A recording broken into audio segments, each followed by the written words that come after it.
Good morning, everyone.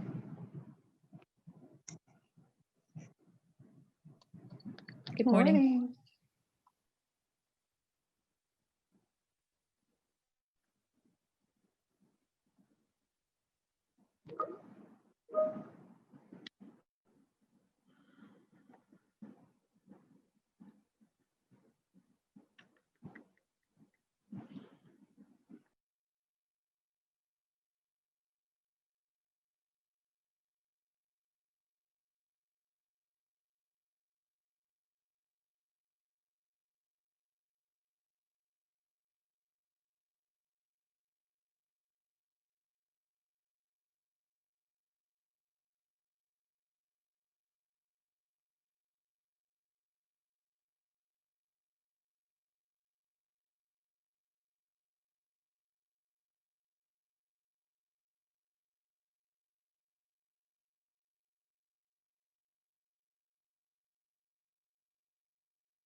Good morning, everyone.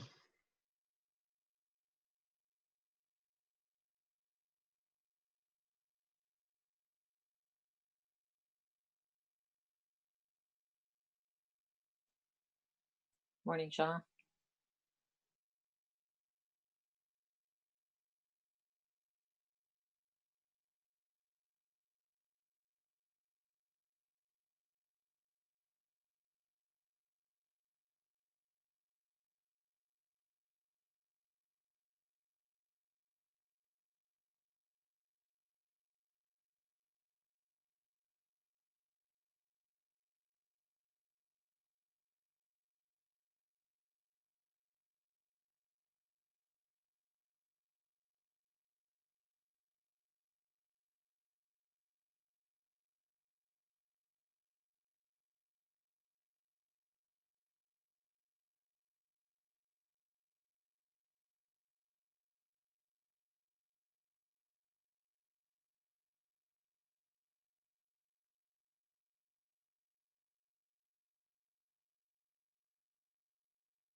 Good morning, everyone. Morning, Good Glenn. morning, Good morning, Sue. Hi, Sarah. Morning, Councillor Gower. Good morning, Councillor Kavanaugh. So formal. Trying to be professional, it's hard for me. I know what you mean.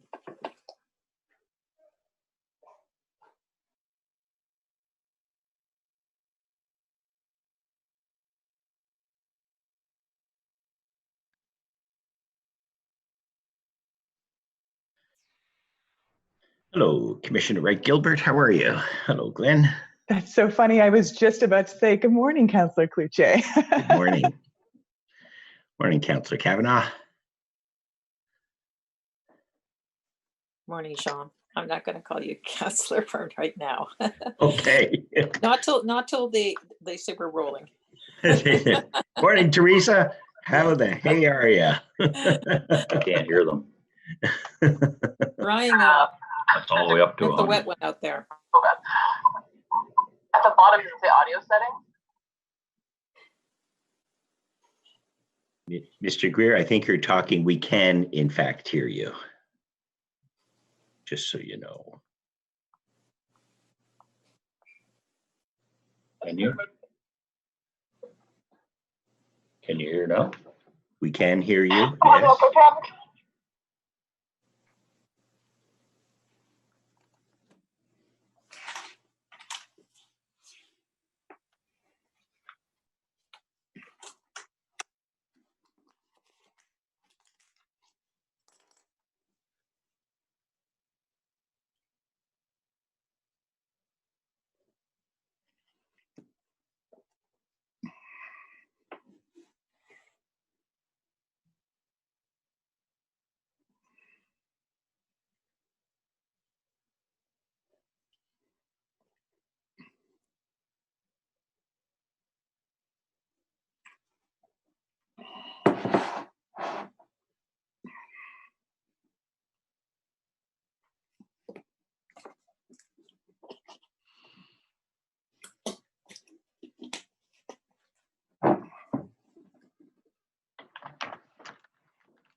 Morning, everybody. We'll get started in a minute here. We'll just give everybody a chance to get on.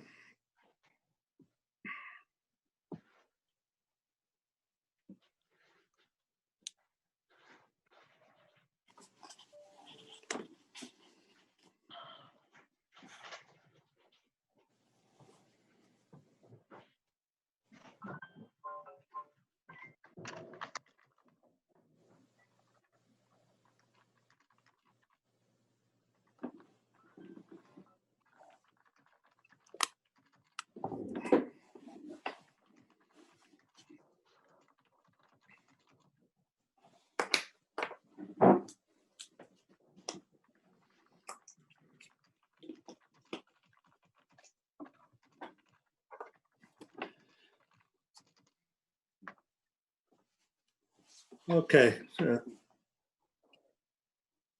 we're good to go. All right, good morning and welcome to this morning's meeting of the Transit Commission. I believe that all members are able to attend today's meeting, but before we proceed, we'll do a quick roll call of the members. I believe Commissioner Olson is traveling, but he's informed the clerk that he'll be able to participate by phone. I'll remind everyone that we need 7 members present to maintain quorum. Councillor Suds, I see you're here. Councillor Gower. I see you. Councillor Kavanaugh. I'm here. Thank you. Councillor Tierney. Present, Mr. Chair. Councillor McKenney. I haven't seen Councillor McKenney. I'm hiding. No, I'm right here. Oh, okay. Well, thank you. Councillor Brockington, are you here this morning? I am here, Chair. Great, thank you. Commissioner Caricato. I'm here, thanks. Thank you. And Commissioner Olson, we mentioned at the start, and Commissioner Williams isn't going to be able to join us for, I believe, the next 2 meetings, she said. And Commissioner Wright Gilbert, you're here. Good morning. And morning. And Vice Chair Kluche. Bonjour, Chair. Thank you. We are again participating in this meeting electronically via Zoom. Instructions for members of the public wishing to submit comments or participate as a delegation in this meeting were included in the agenda. Those who do not need to participate in the meeting can watch the live stream on the city's YouTube channel. For those who are participating in the meeting, please keep your microphones muted until I call on you to speak. I will provide each commission member with the opportunity to ask questions or comments in due course.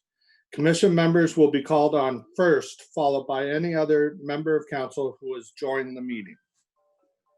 At any point, if you want to speak, you should use the raised hand function on Zoom, which you will find by opening the attendees list using the Zoom controls at the bottom of your Zoom window near the audio controls. The coordinator and I will be watching for these cues. The usual 5-minute speaking limit will apply. Now, before we turn to our agenda, I'd just like to offer a couple of remarks here, if I may. Got them here somewhere. There we go. I just want to start today's Transit Commission meeting by taking a few minutes to draw your attention to the fact that this year marks the 150th anniversary of public transit in Ottawa. To help celebrate the milestone, OC Transpo launched an amazing virtual museum on octranspo.com on September 30th.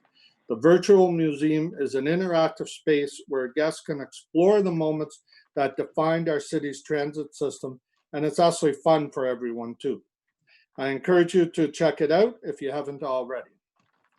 From streetcars that were once pulled by horses to the red and white transit fleet that we see around our nation's capital today, we've certainly come a long way. Since the Ottawa City Passenger Railway Company made the debut in 1870, public transit has played a vital role in the economic development, community growth, and equal opportunities for our residents. For many people in our city, public transit is essential today as well. To access health services and employment opportunities. Throughout our history, in good times and difficult times, transit has been there to keep us moving. For example, during the influenza Spanish flu epidemic in 1918, the streetcars received enhanced cleaning. This kept them moving, enabling customers to go about their daily lives. During the Second World War, 5 of the new buses were painted Kalaki green in case they were needed in the war effort. When a massive ice storm hit our city in 1998, OC Transpo provided transportation for military personnel, and extra buses were on constant standby in case of emergencies. And most recently, on March 17th, the province of Ontario declared a state of emergency as COVID-19 began to spread. Transit use was encouraged only for essential trips, and additional health and safety measures to keep passengers and people as safe as possible while traveling were put in place. OC Transpo service continues to be essential to move people and our city forward during economic recoveries. As you can see, transit has always been there through thick and thin with us. And the reason OC Transpo has been able to continue this long-standing legacy is because of people, the backbone of the organization. The people at OC Transpo continue to work day and night, to keep our city moving at all times. Their dedication and professionalism is admirable, and they care deeply about what they do. On October 7th, we celebrated the Canadian Urban Transit Association's Transit Operator and Worker Appreciation Day to recognize our transit employees. I wanted to take this opportunity today to once again say thank you to each and every one of our employees.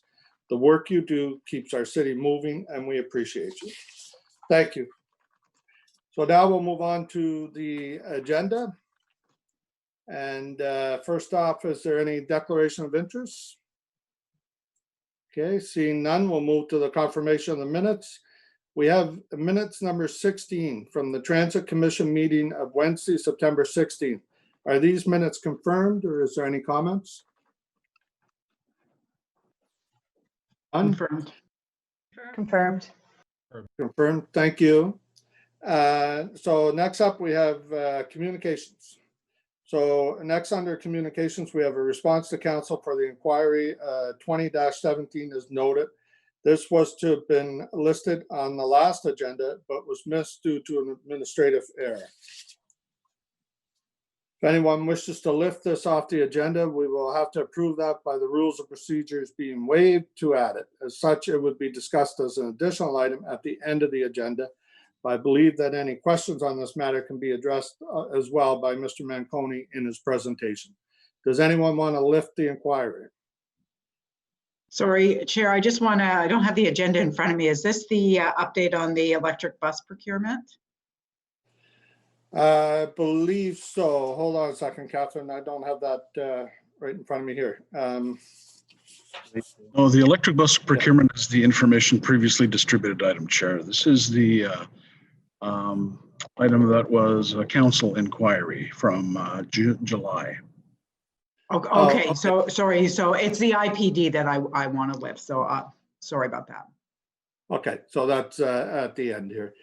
So then no one's lifting the inquiry. So next up is we have two items on the agenda, and I believe staff have presentations on both. So we'll just proceed now with item number 1, which is the Confederation Line and Bus Service Update. Mr. Manconi, the floor is yours. Thank you, Chair, and good afternoon, good morning, everyone. We have a presentation from you, from Mr. Charter and Mr. Scrimgeour. The first part deals with the train service and the work that's been going on there. The second part is we wanted to give you a general update on our recovery plan vis-a-vis COVID. On the LRT, significant progress continues to be made. You're going to see those new stats that we introduced at the last meeting, that reliability is up significantly. We're consistently getting 15 double trains and a hot spare from RTM. So that is going very well. You're also going to hear from Troy. He's going to give you an update on the 7 elements of the plan that was put forward in terms of rectification. Great progress on all fronts there. All work has either been completed or will be nearing completion shortly. And so we have updates for you on that. What's critical is, how do we answer the question, will this reliability be consistent? And there's 2 things on that. As I noted at the last update, our follow-up work by our independent experts has begun. So we're looking at that and we'll report out accordingly when that work is done. But that's to validate that the rectification plan work has been completed and to see if there's any other concerns. And then also a reminder that the true test is winter, how we get through the winter season. We've done a lot of work. You're going to hear from Troy that there's been a lot of work with the new management team over at RTM to enhance winter operations and prop them up in terms of some of the lessons learned from last year. And then just before I turn it over, the chair to Troy and to Pat, I want to just touch on, in addition to the LRT work, the department's been very, very busy responding to COVID and sustaining the services to our community. And also, I'm happy to report that on the departmental work plan, there was 12 priorities that you approved. All work is progressing very well. We have the e-bus update that there was some slippage because of COVID on the tendering. The only other 2 that have some slippage on reporting only, the work is done or being done, is the marketing and advertising report will move from the end of the year to the Q1, and same with the performance reporting. But I'm very proud of the men and women of OC Transport because they've done a phenomenal job of sticking to those 12 priorities and the corporate plan and ensuring that we continue to deliver that service, even though most of our staff, certainly in the white collar environment, are working remotely. So hats off to the team. And now I'll turn it over to Mr. Charter. Okay, thank you, John, and good morning, Chair, Councillors, and Transit Commissioners. If you can move to the next slide, please, that'd be great. So as Mr. Manconi indicated, this is the agenda that we'll be following for the presentation today, and I'll be focusing on the performance of Line 1 and the update on the rectification plan. Next slide, please. So I'm going to begin today's presentation by giving you an overview of the recent performance of Line 1, followed by the update of the corrective actions associated with the rectification plan. And this is information, that we're providing an update from the information that was presented at the September Transit Commission meeting. So overall, with the performance for line 1, there's 3 graphs that we're going to review. You're looking at the first one here. You've seen this one consistently. This first graph provides, the broad summary of the monthly service trend. You'll note that for the month of September, we finished the month with 98% of scheduled service delivered. And so far for the month of October, so up to and including October 18th, we're currently sitting at 99% of planned service delivered. Next slide, please.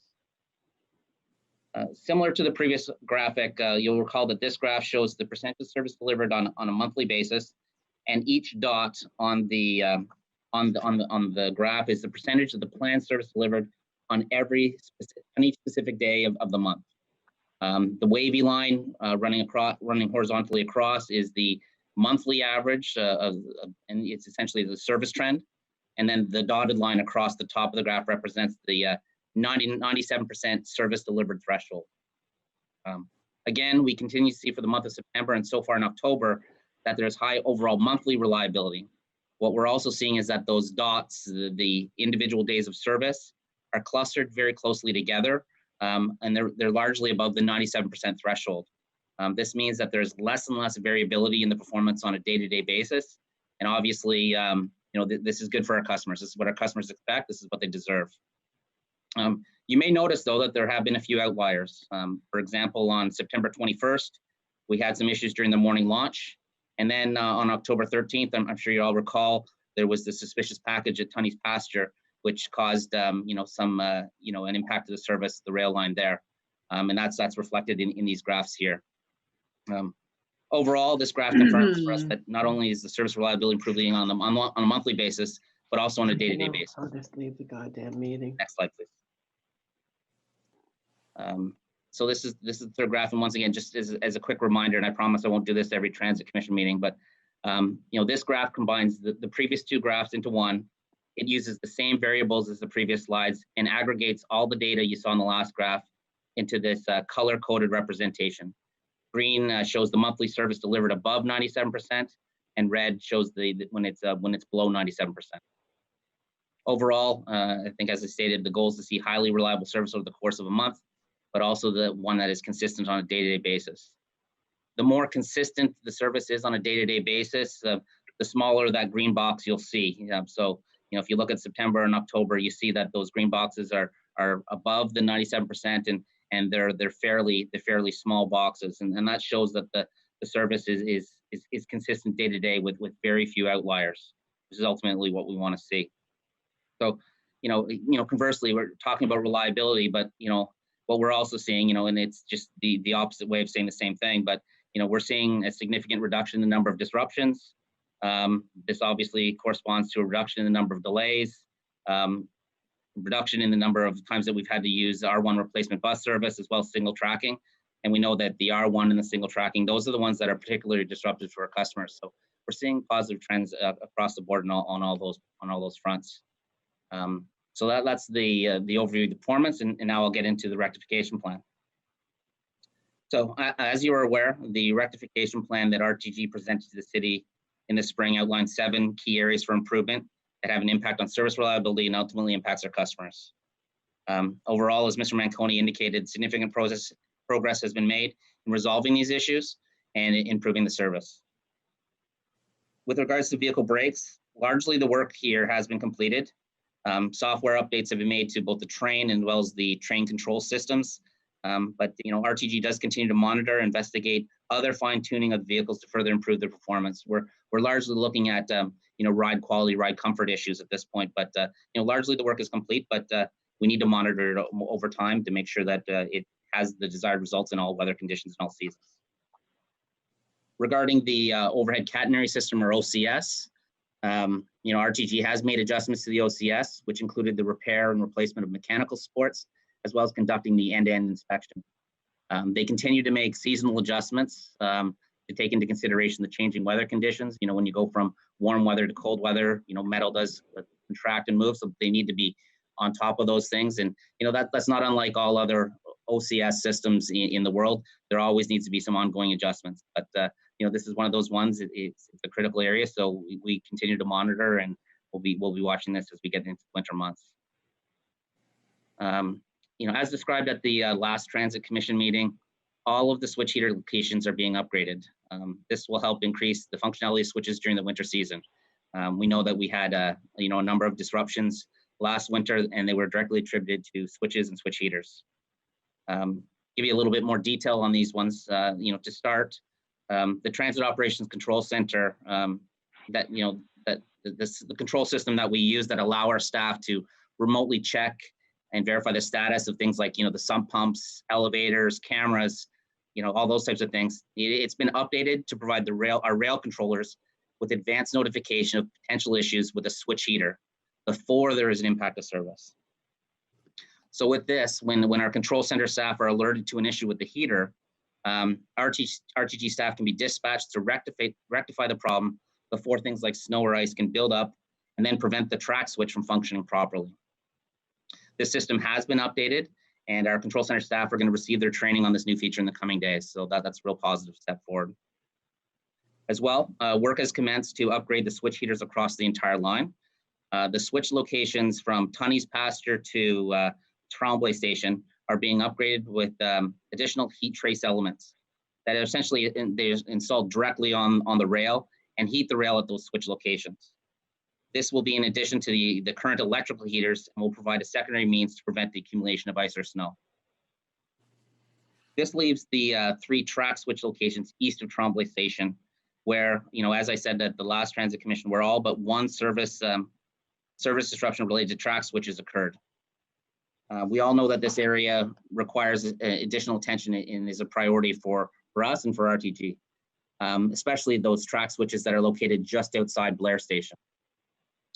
The work has commenced to upgrade all 3 of those locations with gas-powered switch heaters. The required ductwork at those locations is currently being installed, and all the necessary parts have been delivered or on site. RTG has confirmed that this work is expected to be complete in November and into early December. While we are concerned that this is getting late in the season, we asked RTG to prioritize those locations, and they will be implementing 3 additional mitigation measures until such time as the permanent gas-powered heaters are in. So the first mitigation that they'll be using is use of glycol, which is a liquid, and when it applied to surfaces, it helps to prevent the buildup of ice and snow for a period of time. So they'll be pre-treating essentially these locations when a weather event's on its way. They'll be pre-treating these locations with this glycol liquid. Secondly, they've committed to additional field resources will be provided to attend to these specific locations in the event that there is a winter event prior to the final installation of the gas heaters. And lastly, and most importantly, RTG will be installing temporary propane heaters until the permanent gas lines are installed. The use of these propane heaters is a very effective solution, as the switch heaters are easily adaptable to propane or natural gas, very much like a home furnace. In fact, actually, the switch heaters come that they're already pre-configured for propane, and then just with some minor adjustments and a different nozzle, essentially, you switch it over to propane. So they're moving forward on all those fronts. With regards to the vehicle traction power, the replacement of the inductors continues in progress at this time. To date, we have 18 vehicles that have been completed. RTG anticipates that this work will continue into early next year, and this will ensure that the continued improvement in the performance of the vehicles. With that said, to date, since we've put the mitigations in place, and you recall they put the new the roof cover panels and the enhanced deep cleaning on the roofs and those types of things. With that said, we haven't seen a reoccurrence of the power arcing issues since then. And we're at, as I said, 18 vehicles have been updated with the new equipment. With regards to the vehicle doors, once again, we continue to see the benefits of the updated software with very, very few door-related issues. That was one of our most common reasons for disruptions prior to the software going in, and it's dropped considerably, very, very well. RTG is still finalizing an implementation plan to introduce the additional mechanical adjustments that would help our electric train operators fix door issues should one occur. So that work continues, but as I said, the main point here is we are seeing far, far less of those issues. They're not impacting us nearly as much, and When we do have a door issue, generally we're able to get that isolated, but we know get that door shut, taken out of service, but the train gets to stay in service. So that's an important piece for us, and that's been happening well. But we know that we can make some additional improvements to further get back into service quicker. With regards to the CVS units, which are essentially part of the power system, the root cause of that issue remains unknown. But what we've seen is that the upgraded software, very positive results. We need to monitor this over time and make sure that we continue to have those the positive results that we're seeing.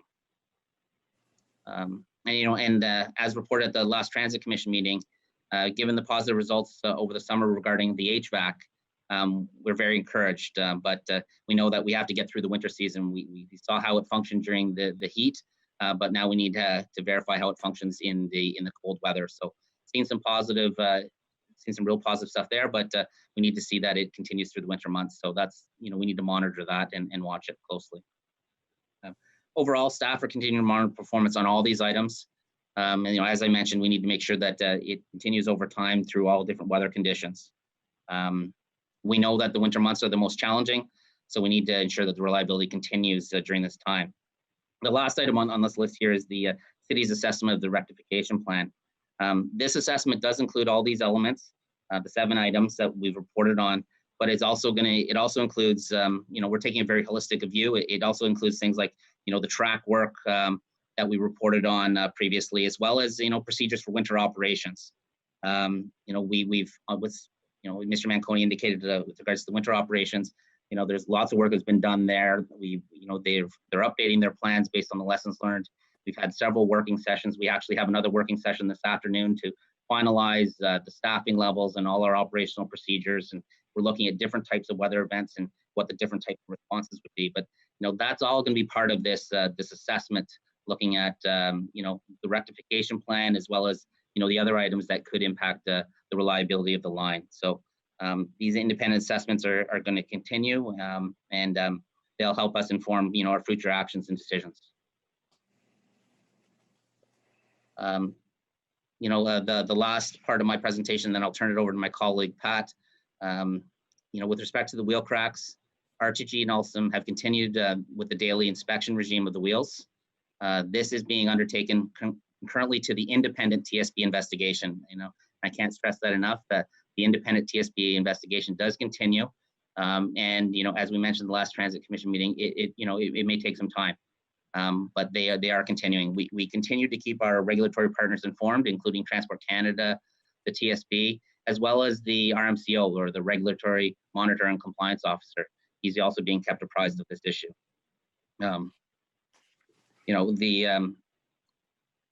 As indicated the last Transit Commission meeting, Alstom does continue to replace the wheels, the impacted wheels across the fleet.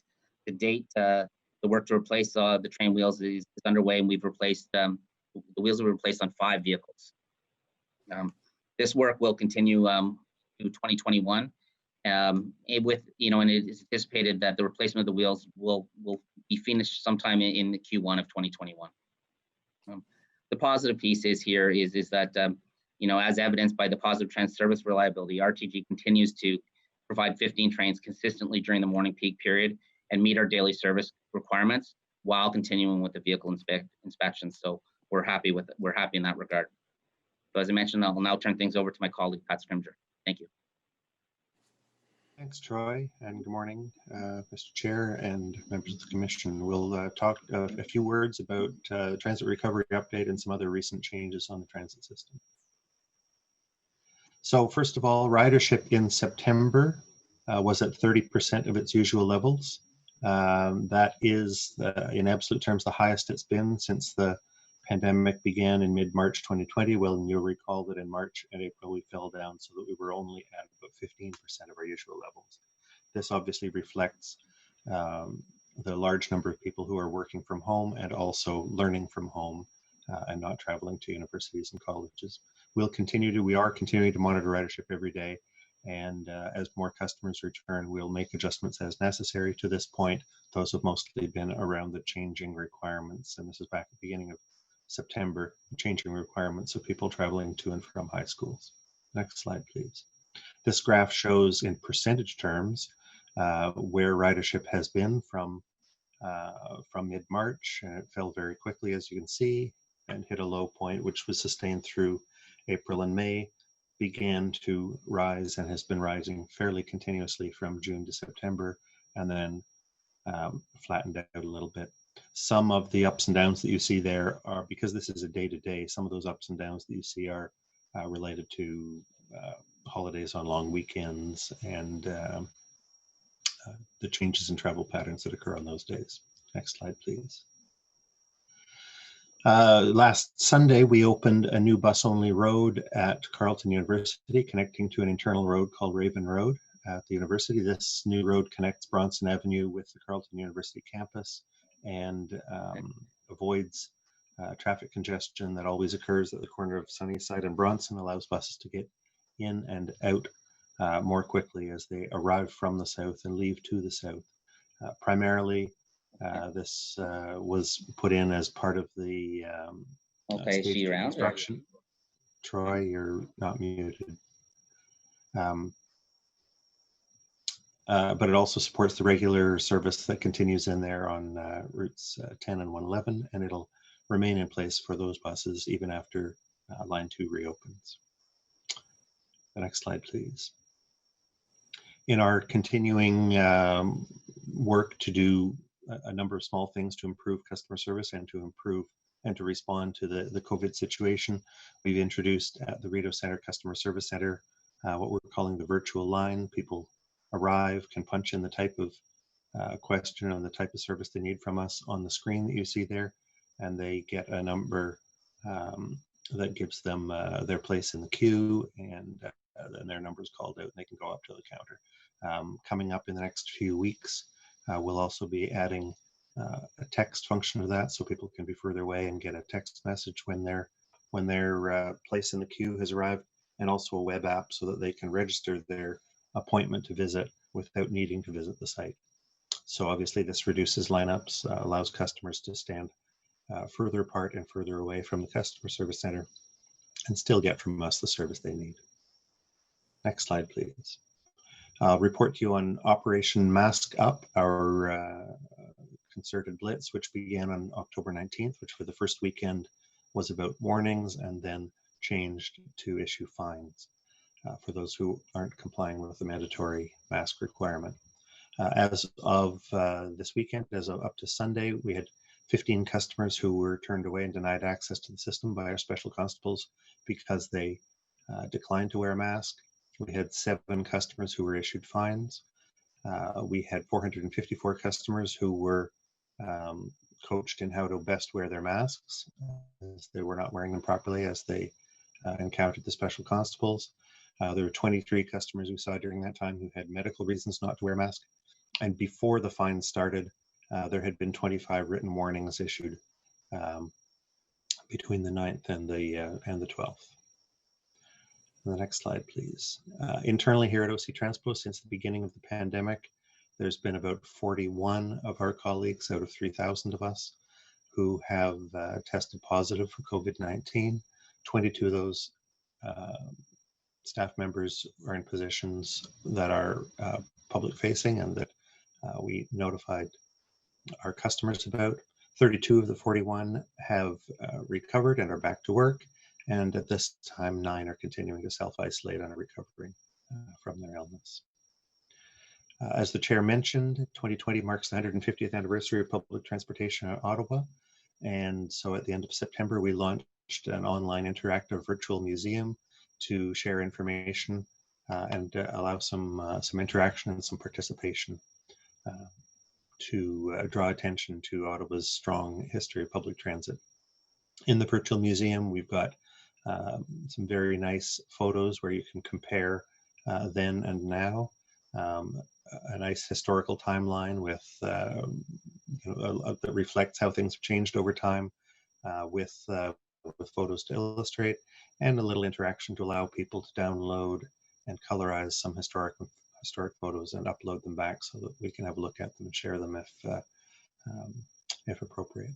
To this point, In just a few days, a couple of weeks, we have had more than 7,900 views of the web pages, more than 53,000 social media views on links to the virtual museum, and more than 5,000 engagements on social media. So we'll keep this going and use it as a way to allow people to continue to learn more about the background that brings us to where we are today. So with that, I'll turn you back to the chair and to John for any questions. Thank you. Thank you very much, Pat. And please thank the employees that were involved with putting that museum together, because it is a fantastic resource and time to celebrate the past of OC Transpo. Before I turn to questions to the colleagues, I just want to clarify a couple of things that have been said here. First off, on your COVID report on the employees, I hope I can speak on behalf of the commission here and let you know that the employees are in our thoughts and prayers, and that we hope everybody recovers quickly from COVID. On the numbers for the masks, that's a great result, and I think that proves what, John, what you've been saying all along from day one, that there's a very high percentage of the ridership already wearing their masks, and I think that now we have actual numbers to show that that's working well. The one thing I want to raise here with a concern is the switches, the update about these switches. That was an issue we discussed at previous transit commissions as well. I'm happy in the sense that there's a backup plan here with the propane, so hopefully our riders are not impacted because of this delay to install. But I think we also have to talk about the elephant in the room here, and that is that SNC needs to communicate better. And it also tells me that RTM needs to verify and validate what SNC is reporting, because clearly they were not making progress on these switches when they were telling us they were. It's disappointing because there's been a lot of effort by the new leadership at RTM and our staff to work together on resolving these issues. And so I'm very disappointed, and I think it's shameful behavior on the part of the contractor to do this to us. So that said, I'm going to turn to questions from my colleagues. First up, Councillor Brockington. Thank you again, Chair, and good morning to you and colleagues. And thank you, Chair, for those words in particular. I share your feelings and frustrations, and I wanted to focus my comments on the rectification plan that Mr. Charter updated us on. And Mr. Charter, thank you. Thank you for the update. And again, my observation is no timelines for actual fixes have been provided to the Commission. You've provided updates on what's been done since we were last briefed, but perhaps this is in line with Chair Hubley's comments. Are we getting any indication, any possible timelines to when certain problems will be fixed? On the switch heater issue, it's October. We're lucky we haven't had snow yet. In the past, we've had some snow in October, but I'm not confident that these trains will get through winter without issues with our switches. So I'm just using that as an example, but when will these issues be fixed?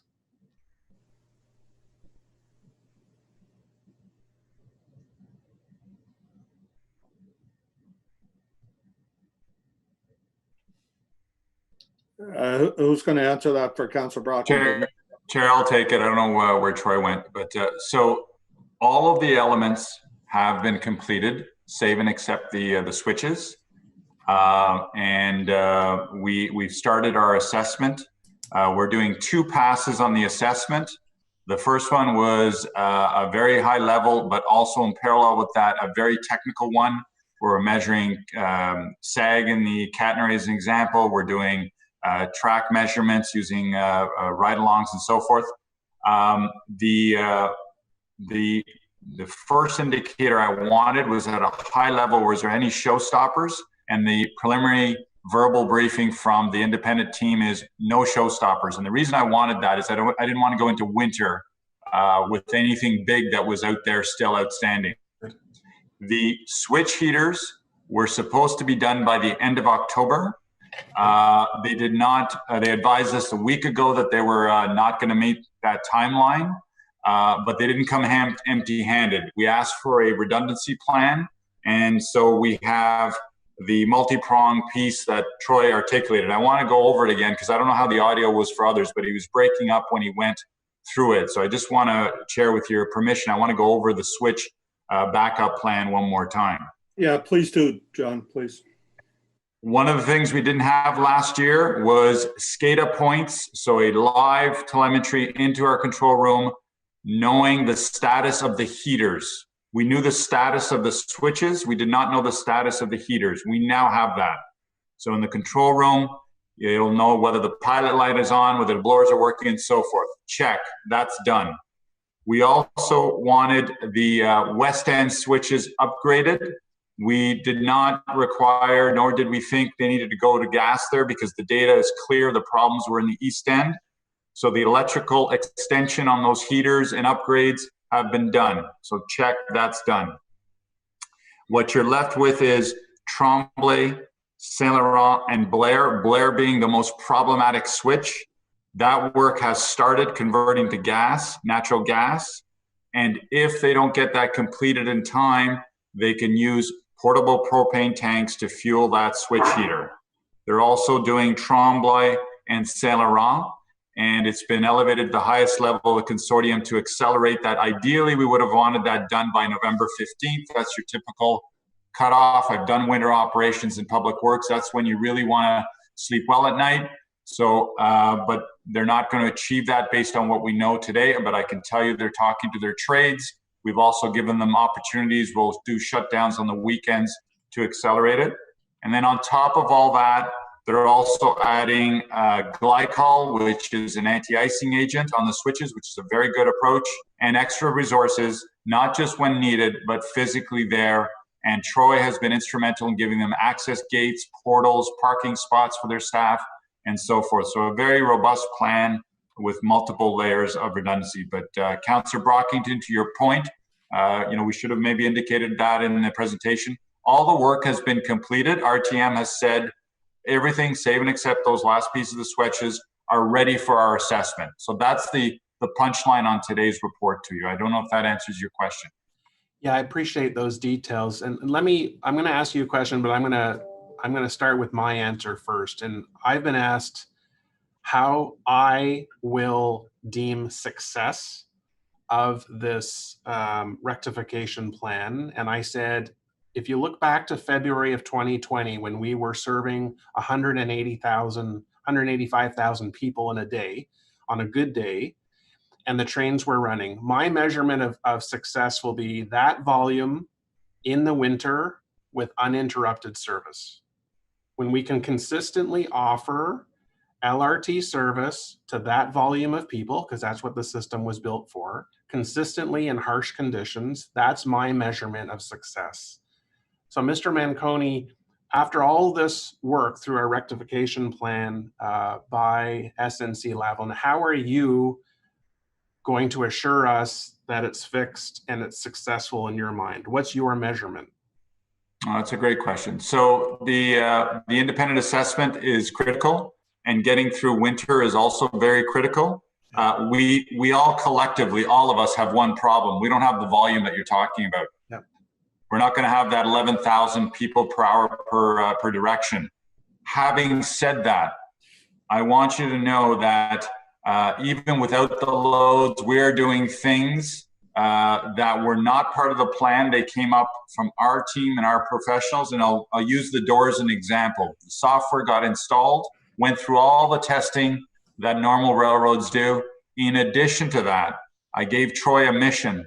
I said, put people out on the system, do not let the operators or RTM know where they are, and try to jam the doors.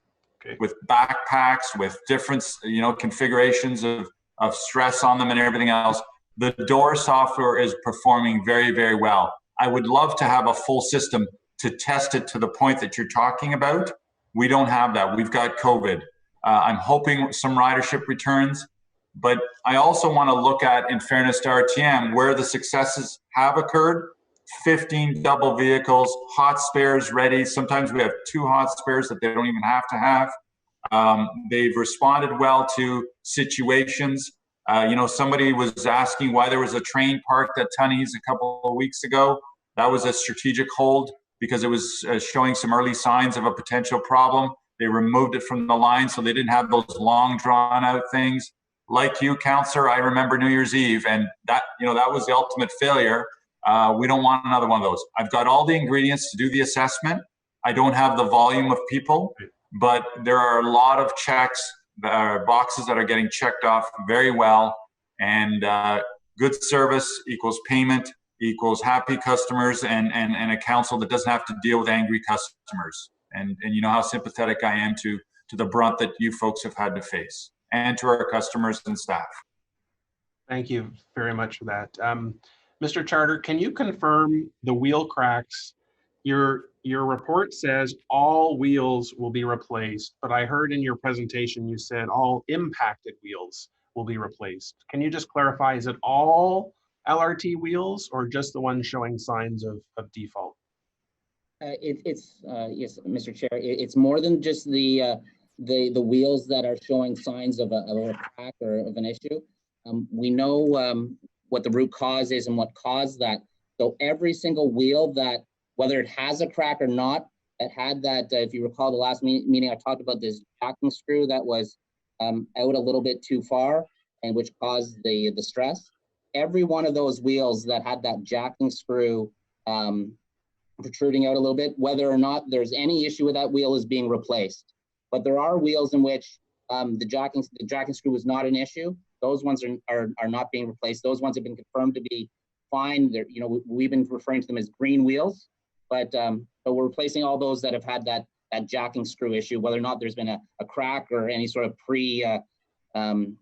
identifying issues that could populate, that could come forward. Excellent. Okay, thanks, Chair. That's it from me. Thank you, Councillor Brockett. And next up is Commissioner Sarah Wright-Gilbert. Morning, everyone. I do have a couple of questions about the switches. So we've known that the East End switching problems since last winter. That became very clear when the weather started to get really cold and there was snow and ice. So my question is, if we've known about these since last winter, why was the upgrade work not completed this summer when we had spring and summer, we had lower ridership and the weather was fine? Why is it taking so long and we're now bumping up against winter weather again and having to put in these redundancy measures, as you call them? Chair, Commissioner, so the sequencing the work was always intended to be towards the fall period for a couple of reasons. Parts for those components, they have to source those. They have to do the design in terms of the size of the feeder mains and so forth. And also sequencing, they wanted to get track work and catenary work and everything else done before that. We were fine with that plan, that the deadline was end of October. We were not fine, and I can tell you I was not pleased last week when I heard these new dates. And trust me, it's gone all the way up to the CEOs of the consortium, Mr. Kanalakis, the chair, the mayor, and I were talking about it yesterday, and we're very upset. The issue that we heard back from them was they struggled with some design timing in terms of sequencing, in terms of getting that all finalized in time. We are where we are, and it's not the best situation to be in. They know the consequences in terms of a payment and so forth. We were blunt. You're not getting paid a dime if you screw up the morning rush hour again. And I don't want our customers to go through that. So hence the backup to the backup plan that was built. We were fine with the fall. We're not fine getting into end of November, early December. Hence we asked for the triple redundancy. Thank you. In terms of the vehicle traction power, so Mr. Charter indicated that inductors continue to be replaced and work will continue into next year, and that we haven't seen any arcing issues, but in fairness, it hasn't been winter. And so How confident are you that the covers that were put onto the tops of the trains, which is sort of a in the meantime fix, I suppose, how confident are we that this will ensure that power arcing issues will not continue to happen?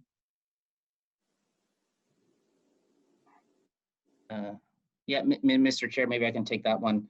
With regards to the arcing, if you recall, there was 3 actions that they had taken. They had to put the cover, there was the deep clean, and then there was some work with regards to, isolating, I'll just say, electrical currents in that area. So they took 3 actions. And once they did that, we did get a period of the winter in which we did not see any issue. But that arcing, although it started to occur in the winter months, it could happen at other times when you have rainy weather conditions as well. It's not just a winter phenomena. It came about at that time, but it could have happened in the spring or in the summer with heavy rainfalls as well. But so we haven't seen a reoccurrence of it. I think their solution that they brought forward has been reviewed by multiple engineers and third parties, and they've confirmed that they think that's the right step. And one of the big pieces was the deep clean on the roofs, getting that build up off that roof, and because that was creating that conductive, it allowed the current to stray a little bit, which created the arcing. So they've taken good steps. We're pushing them to to finalize that, the replacement of those inductors as quickly as possible. But yeah, it will continue early into next year. Thank you. So on the auxiliary power units, the root cause apparently continues to be a mystery. Why has it been so difficult to determine the root cause? And I ask because without a determination of a root cause, it's impossible for us to know whether the fixes that have been put in place are actually fixes that will fix the problem, or are just improvements to the system, but the root cause will still cause issues. Why is it taking so long for a root cause to be determined? Yeah, Mr. Chair, that's a difficult question to answer, and I'm not an engineer by any means, but I know that there's a lot of various systems that communicate and connect to each other, and they've made some software updates that they believe address the issue, but they haven't been able to state definitively that this specific software resolved this specific issue.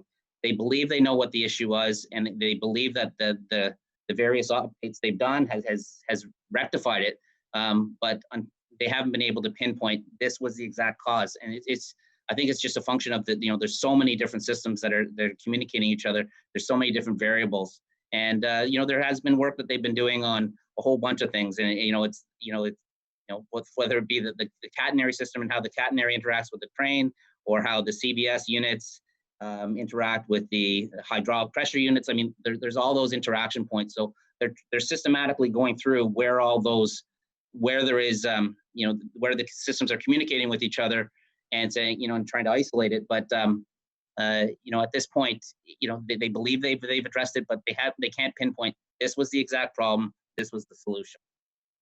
You can understand though why it would give myself and other customers a sense of unease that we don't know what the root cause of these problems are. And so without knowing the root cause, I don't have a high level of confidence, just based on track record, that these problems are going to be fixed. And so it does cause me a sense of unease in terms of not having a root cause determination of these problems.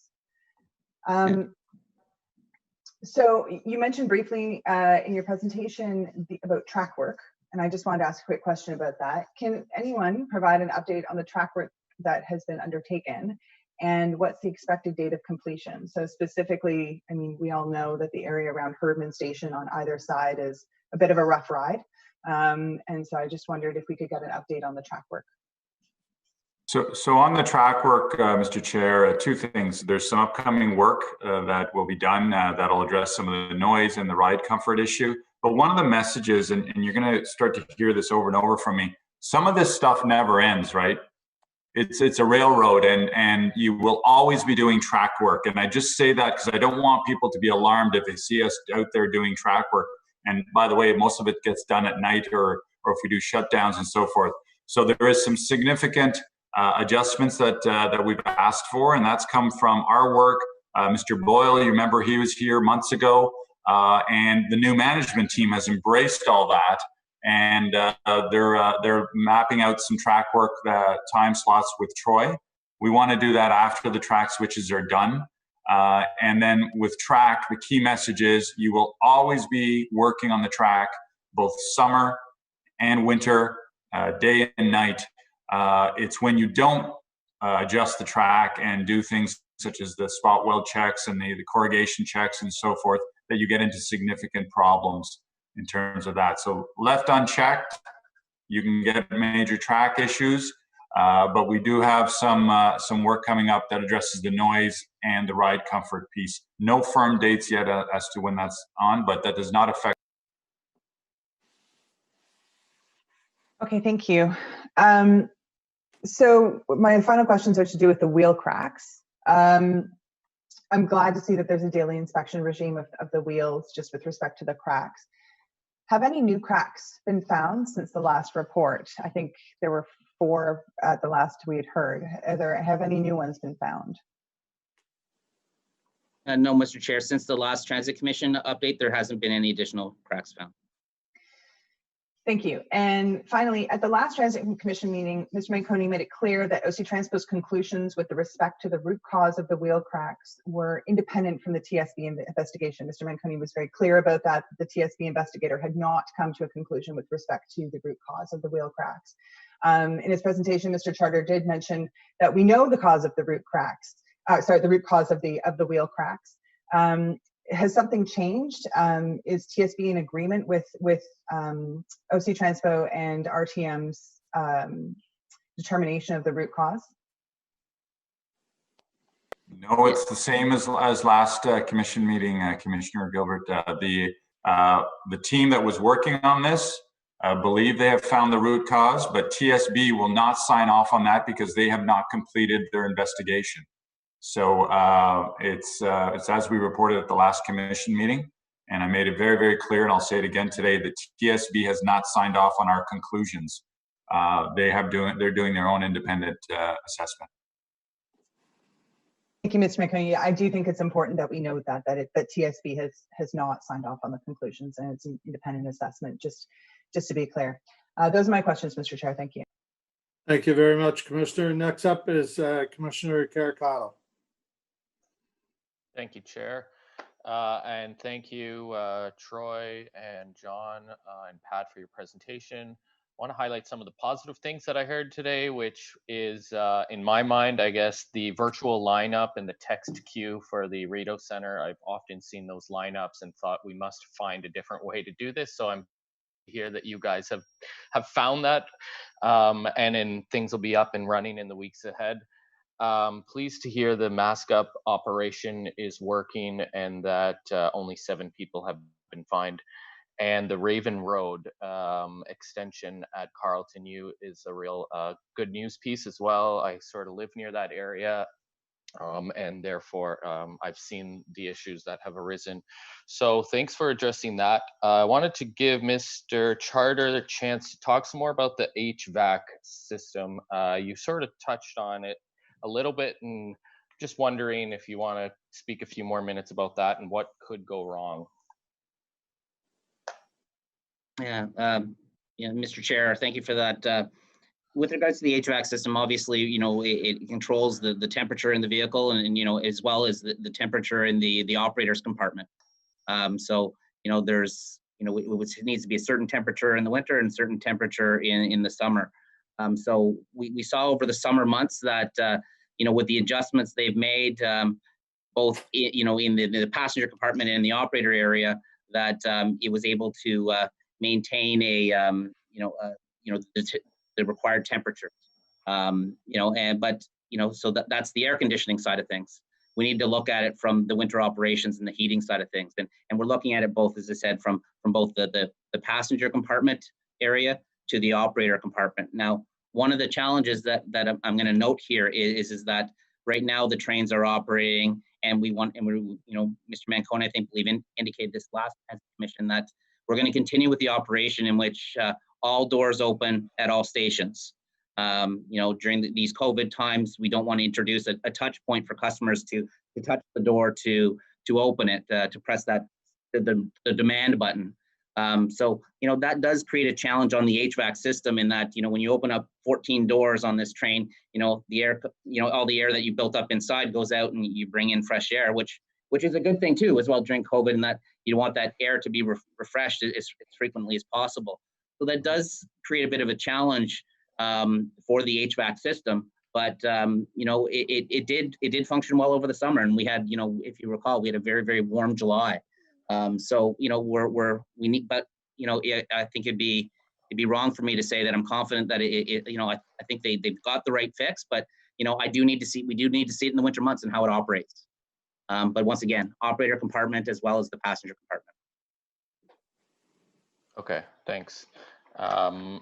Last meeting, we heard an update on contactless payment, and I'm wondering if that's still progressing. Chair, yes, it is. We're tracking to we're going to have a demonstration station available in December with one gate fully equipped with contactless payment systems. So you'll be able to use credit cards, Apple Pay, Apple Watch, all that stuff. And that's we want to stress test it, and that will do the testing so that we can then roll out across both rail and buses in 2021. Okay, great. My last question is more of a general one, but are there any potential issues that you guys are watching closely and you're keeping your eye on, especially as we go into the months ahead?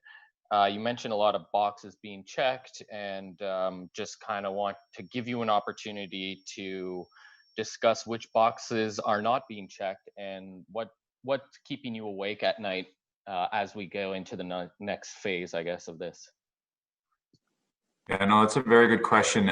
We can come across, and I apologize if we do, that all we're focusing is on those 7 things, but your question speaks to the broader picture. One of the things we're doing is we want to identify trends before they become big issues. And that's the positive report, and I will give RTM credit here again. There are no new issues that are creeping in. We're not seeing new things creep in. And a reminder, you know, very complicated systems and subsystems. A lot of things are working well. The redundancy is working well. You know, we had a serious situation on a mental health issue a couple of weeks ago on the track. The system did exactly what it was designed to do, intrusion alarms and so forth. So all of that gets lost in the negativity that we went through last year. But I'm happy to report to date, no new trends. The real focus, what's going to keep us up at night, is how does the sum of the parts perform winter, which is the true test. Great. I was hoping you were going to mention that we weren't just focusing on these 7 issues and that you were tracking other trends, which I suspected, but wanted to give you a chance to explain yourself. So thank you. Okay, thank you, Commissioner Caricato. Next up is Vice Chair Cloutier, please. Merci beaucoup, Monsieur le Président. Thank you very much. And I note the presence of our new colleague, Councillor Kitts. Welcome, Councillor Kitts. I know how important transit is out in Cumberland and the east end of the city, so it's nice to see you today, and welcome aboard. Bienvenue. And Mr. Manconi, like the chair said, thank you to all OC Transport employees who are on the job, keeping our economy moving. Our economy as such is currently, and I certainly appreciate the employees and the work that you are doing to keep transit moving in Ottawa. Just a couple of quick questions. On slide 12, the virtual line at the Rideau Centre, and we had received an email from Pat about that on a couple of weeks ago. I'm just pulling it up. But the virtual lines, what are the aspects? Was any consultation done with the Accessibility Advisory Committee or any other advisory committee with respect to that? I see the graphic on slide 12. Is that an appropriate height for somebody who might have mobility issues, and are any changes being contemplated? Mr. Chair, accessibility of all of our customer-facing devices and services is an important part of how we design everything. This was checked against all accessibility standards by our people who specialize in that. It does meet the standards that are set in law and in regulation and under the city's design standards. Having said that, we're always ready to hear from any customer who, if when they use it, they have a difficulty, we're always ready to find a way to adapt the service to meet their needs. One of the things that is coming up in the next little while will be the ability to make those selections from a smartphone in addition to the panel. So if there's ever a person who has difficulty reaching, for instance, even the height that is specified in the accessibility regulations, this is an alternative way that they'll be able to register their interest. Also, I can say that going along with this, we've been building a lot more ability for people to make these transactions without needing to go to the radio center location. So we're more and more able to help these customers online or over the phone, and we'll continue to build more of that function as we go through the rest of this year and into next year. Merci, Mr. Scrimger. I know how important accessibility is for you and your team, and I appreciate that very much. On slide 13, and this is my last question, Chair. Slide 13, the top 15 customers were denied access to the system for refusing to wear a mask. Could you give us a little bit more about those circumstances as much as you can? Was that a refusal? I do not wear a mask because for whatever reason, or is it that they did not have a mask and we had none to provide them to those customers so they could access the system? Chair, the best way to describe that first group is 100% uncooperative customers that are basically saying, there's no way I'm wearing a mask. No, I don't have a medical condition. I'm opposed to masks. And our position is you're not coming onto the system. Noted. So they were uncooperative in every respect. Thank you. And do we have a way of no. For those who may want to access the system and who don't have a mask with them at that time, but who are not uncooperative, to use your term, Mr. Manconi, do we have masks available for you forgot it today, here's a mask, make sure you bring your own next time kind of situation? Yes, we do. The special constables have a supply of masks, and they offer. Thank you. Thank you for that precision. Thank you, Chair. Those are all my questions. Great. Thank you, Vice Chair. Next up is Commissioner Olson.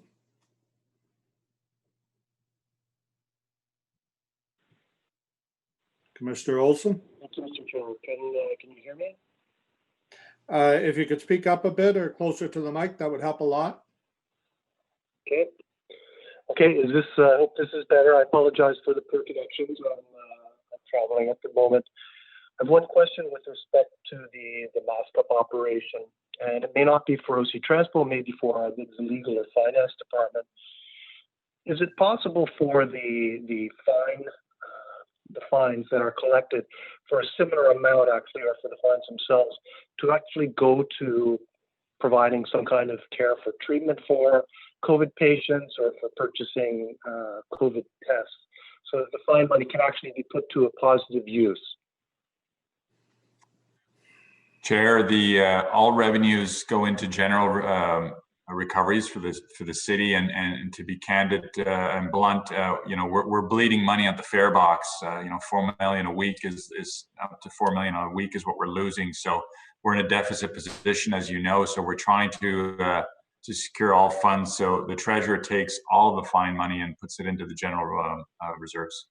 Or in this case, I think it goes into the transit reserve. But I don't know if finance is on this call. They may want to comment.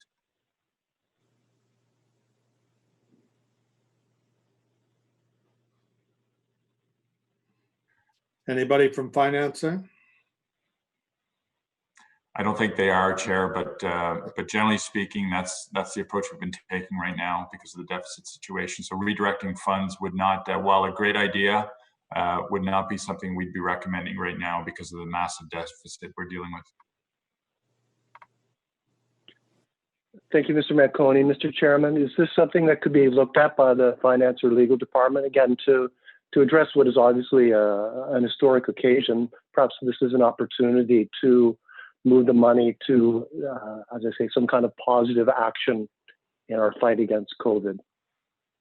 Okay, we can take it up before the budget meeting, Commissioner Olson. We will reach out to finance and get their comment on it.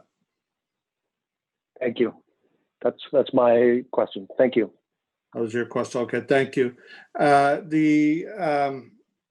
Mr. Manconi, if I could come back to the discussion about the switches, please. I'd like to give direction. I think the commission will agree that we really need to ask RTM, which is our overseer of the contract, to validate the supplier's plan on the switches. I really want someone to look at this now and tell us if those dates are reasonable and if steps are being taken to get it done, because we had assumed that that was being done over the summer with the updates that we were getting and everything to it. I think the level of trust here with the supplier is impacted now. And so I think we need to take that next step and actually have the supplier that we have contracted to oversee this stuff, to have them go in and also report back to us with validation that the work is being done properly. Could you arrange for that, please? Yes, Chair, and I'm happy to report I've already done that. I was on phone calls yesterday. They're actually sitting in the supplier's offices in just outside of Toronto right now. And Troy has some staff embedded in that team that we're going to be getting an update every single day.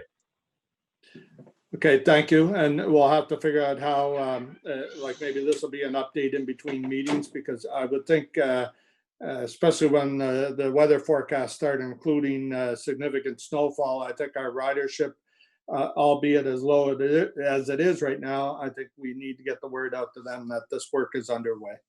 So thank you for that. I think Councillor Brockington, you had another question as well. Yes, Chair, thank you for the opportunity. Just two things. One is I just wanted to state on the record that I've been in communication with Mr. Scrimger about the name Raven Road. There's a Raven in my ward that has OC Transmo bus service, and I just wanted to flag that my concern is confusion about two streets with the same name in case there's an accident or emergency vehicles are required. I just want to flag that for the commission. But my question is completely different, but also for Mr. Scrimger. First of all, to give you thanks for the work that went into the 150th anniversary website. I went through it all. I love the historical pictures and the history of our commission. My question though is, this is significant. Public transit in Ottawa, 150th anniversary. In addition to the good work that you've done in a website, I think deserves more of a celebration.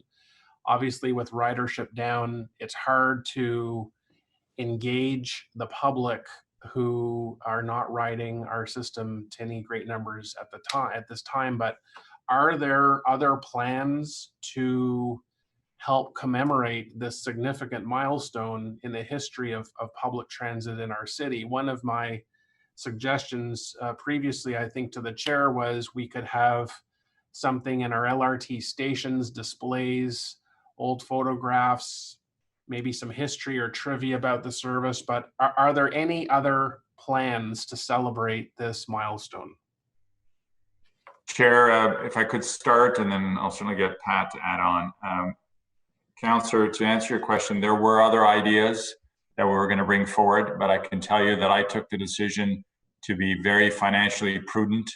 What I didn't want to do was spend a lot of money, when people are struggling, and our customers are struggling also. I am happy to receive any and all suggestions from any member of Commission or Council if there's things you want us to do. I was just we're just watching the nickels and the pennies very, very carefully right now, because Pat and his team put together some really good ideas. We went virtual because that was the low cost thing, but special events, especially with COVID, plaques and so forth, all things right now, I'm just being very financially prudent on that. But again, I'm at the will of Transit Commission members. If there's things you want us to consider, I'm happy to have that dialogue, and perhaps we can kind of bring it back in terms of some ideas to the committee, if you like. No, I mean, I will not push back on you being financially prudent. I completely support and endorse that. I've seen in some of our LRT stations like glass showcases where we're using them for art or displays of other. I think as a very low cost, you can maximize our high volume stations, and maybe with some old photographs, prints, whatever, very economical, but also help celebrate this milestone and tap into people who maybe have not visited the website. I just think 150 years, I think we can all celebrate this in our newsletters, and we as commissioners can help share this with the public as well. But I agree with you. I'm not looking for marching bands and parades. I do think that it's something to celebrate. So all this great idea. No, those are the types of things. If there's some low cost ideas you want us to consider, we'll certainly take that one away. We'll take any other ones that people have. All right. Thank you, Chair. Okay, thank you, Councillor Brockington. Next up, I believe we have Councillor Menard. Thanks very much, Chair, and thank you for the presentation today. Chair, I'm just wondering, the IPD on electric buses, I missed the first couple of minutes of the meeting. Was that lifted onto the agenda? We're dealing with the IPD after. I believe it is going to be lifted, but we're trying to get through the agenda first. Okay. Well, we can go through that first, and I'll speak to it when it comes up, Chair. Just on the Raven Road piece, I just wanted to thank staff for that.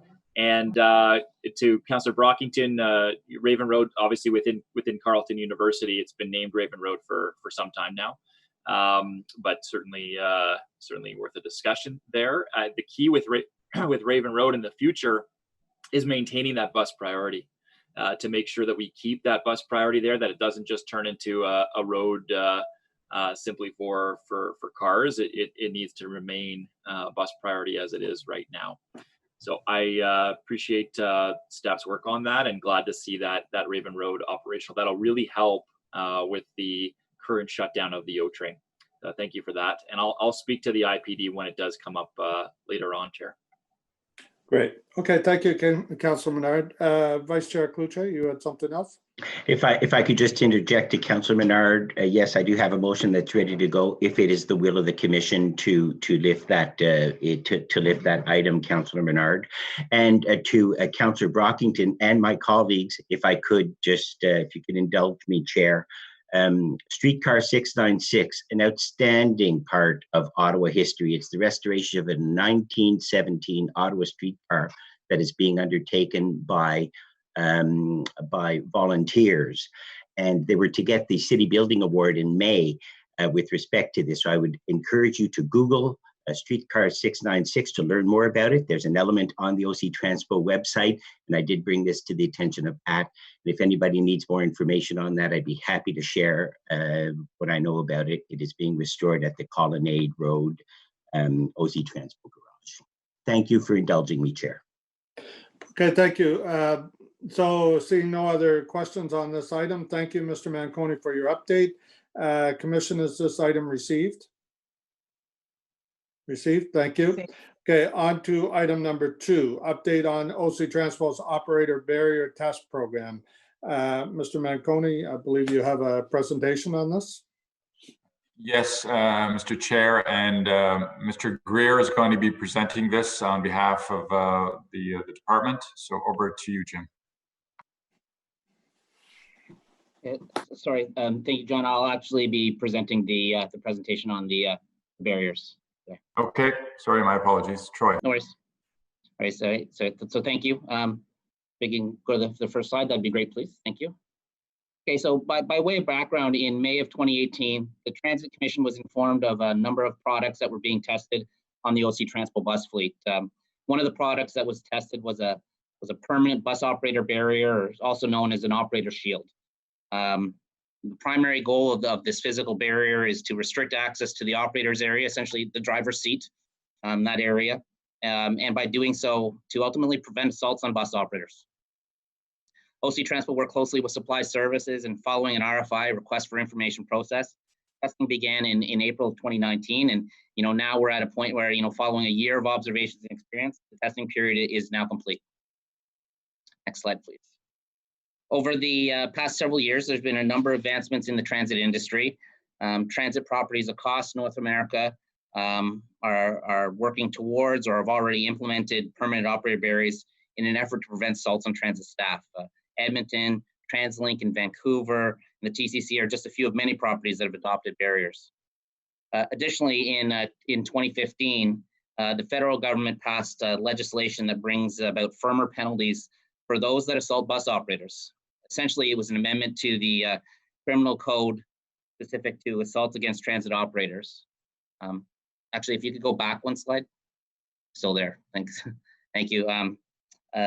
Essentially, it was an amendment to the criminal code specific to assaults against transit operators, and you may recall it was it was originally referred to as Bregg's Law. It was named after an Edmonton bus operator who suffered some life-changing injuries as a result of an assault over a $2.50 fare.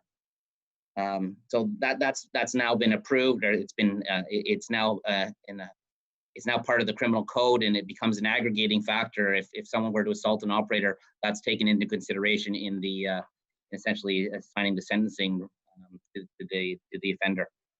And lastly, there are now a number of operator barrier systems that are available in the market, and that can either be added to a bus during the initial production or as an aftermarket addition to the bus.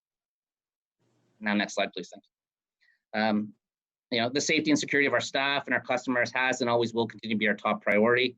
So to that end, standard safety equipment on buses now includes, fire suppressant and tire pressure monitoring systems, digital video recorders, CCTV cameras, emergency radios, GPS tracking. And that's just to name a few of the items.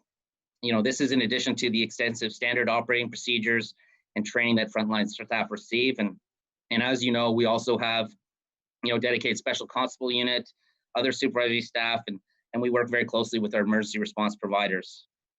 As a result of the best practices and comparative research, OC Transpo, we determined to product test a permanent barrier as an additional safety measure. Next slide, please. The focus of the product testing was to evaluate the barrier, as that physical measure that would increase the overall safety of bus operators and in turn our customers. We wanted to verify how the buses would fit and function on our fleet. Would the presence be well received by staff and customers? Would the barriers be easy to use and stand up to the day-to-day use? Would they be easy to maintain? And would there be other safety considerations that we need to factor in if we were to implement barriers? To that end, a cross-functional group of operators, supervisors, fleet staff, management, and union representatives oversaw the implementation of a 12-month test program, which saw 12 buses outfitted with a permanent barrier, and feedback was solicited from both operators and customers. While the product testing was initiated prior to the onset of COVID-19, the review of the barrier was also expanded to consider an analysis of the potential benefits in preventing the transmission of COVID. Next slide, please. Based on the results of the RFI process, Aero Global was selected as the qualified vendor who met the stated requirements. Two different versions of the Aero Global Slide and Stow Barrier Protection System were tested and assessed. One was a standard glass and one was an extended slide glass. Both models are relatively similar. I got a picture in a couple slides. Both models are relatively similar, with the exception that the extended glass version features a plexiglass barrier that, as it's sort of titled, it extends further towards the front windshield than the standard glass version. As I previously mentioned, 12 buses were installed with the barrier, ensuring that every conventional bus type that remains in our fleet was included in the product testing. So what we did was, there was 4 on 60-foot articulated buses, 3 on our Envero 40-foot buses, 2 on double-decker buses, and 3 on our newest fleet, the Nova buses. Next slide, please. So in this picture here, you can see the 2 types of barriers that were tested. As I mentioned, both barriers are quite similar and provide easy access for the operator. Both barriers have a door with a piece of plexiglass affixed, which is approximately, it goes the entire length, but it ends approximately 6 to 10 inches away from the ceiling. The door is open by a lever handle located inside the operator's compartment and is secured with a latch. So whenever the operator needs to leave their seat for whatever reason, they can simply use the door handle. It's very easy to access and very easy to use. And then as you can see in the photos, the barrier provides it provides a physical barrier which prevents access to the operator. This can help and will help in preventing assaults, as well. Similar to the temporary shields that we put in place now. It will also assist in the prevention of COVID, while not, an important piece, while not interfering with the safe operation of the vehicle. Next slide, please. Over the course of the product test, feedback was obtained from 370 operators and 34 customers. From the operator's perspective, the feedback varied, included a variety of topics, highlighted areas such as ergonomics, the design of the glass, the glare, durability, and sizing. One of the resounding comments that most of our operators expressed was feelings of increased safety, and this was echoed as well with our customers. Overall, the feedback from both operators and customers was quite positive and in support of installing moving forward with installing permanent barriers. One comment that was raised by both operators and customers was with regards to a vibration or rattling sound that the barrier made when the bus was in operation. The working group reviewed this feedback and recommends that there will be a requirement to improve the stability of the operator barrier in order to address this issue. This feedback is important to us because, should the funding be approved, we'll incorporate this feedback into, any future procurement process. The overall response from the working group supported the installation of the permanent barriers across the bus fleet. This would include retrofitting the existing fleet with permanent barriers and ensuring that new bus purchases include a permanent barrier. This conclusion was also supported by OC Transport's Policy, Health, and Safety Committee, which includes our Chief Safety Officer, 3 union presidents, and the 3 union presidents representing OC Transport's unionized employees. So now next slide, please, thank you. As I mentioned, there were opportunities for customers as well to provide feedback, which was collected using an online feedback form. Buses that were equipped with the barriers included the decal that you can see there at the bottom.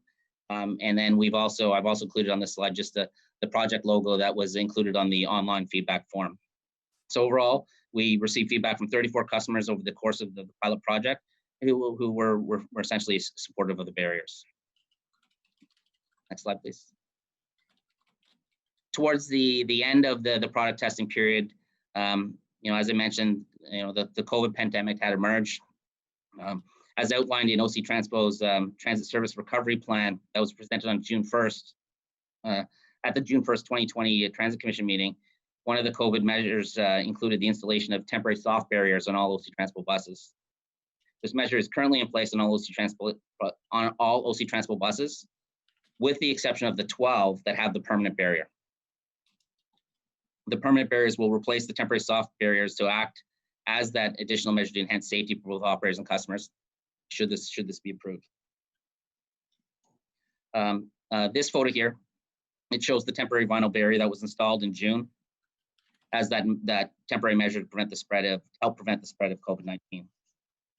Recall, that the installation of this temporary barrier was a critical part of our transit recovery plan, which also allowed for the return of front door boarding on our buses. Okay, next slide, please. So where we're at, as a result of the project, the 12-month product test, staff do recommend proceeding with the installation of the permanent barriers on the existing OC Transport bus fleet, subject to the approval of the 2021 capital budget, which includes a request of $6 million to retrofit 746 buses.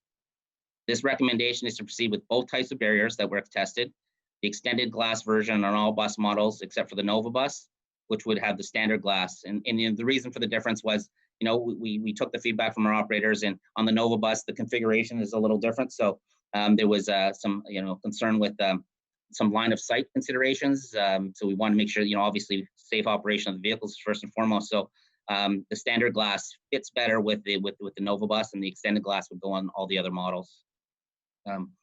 It is important to note that this recommendation does take into consideration buses that will be reaching end of service life in 2021.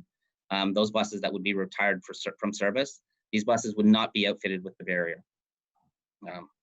Further, it is recommended that permanent barriers be included on all future bus purchases of conventional buses, and as such becomes a standard feature on all our future bus purchases.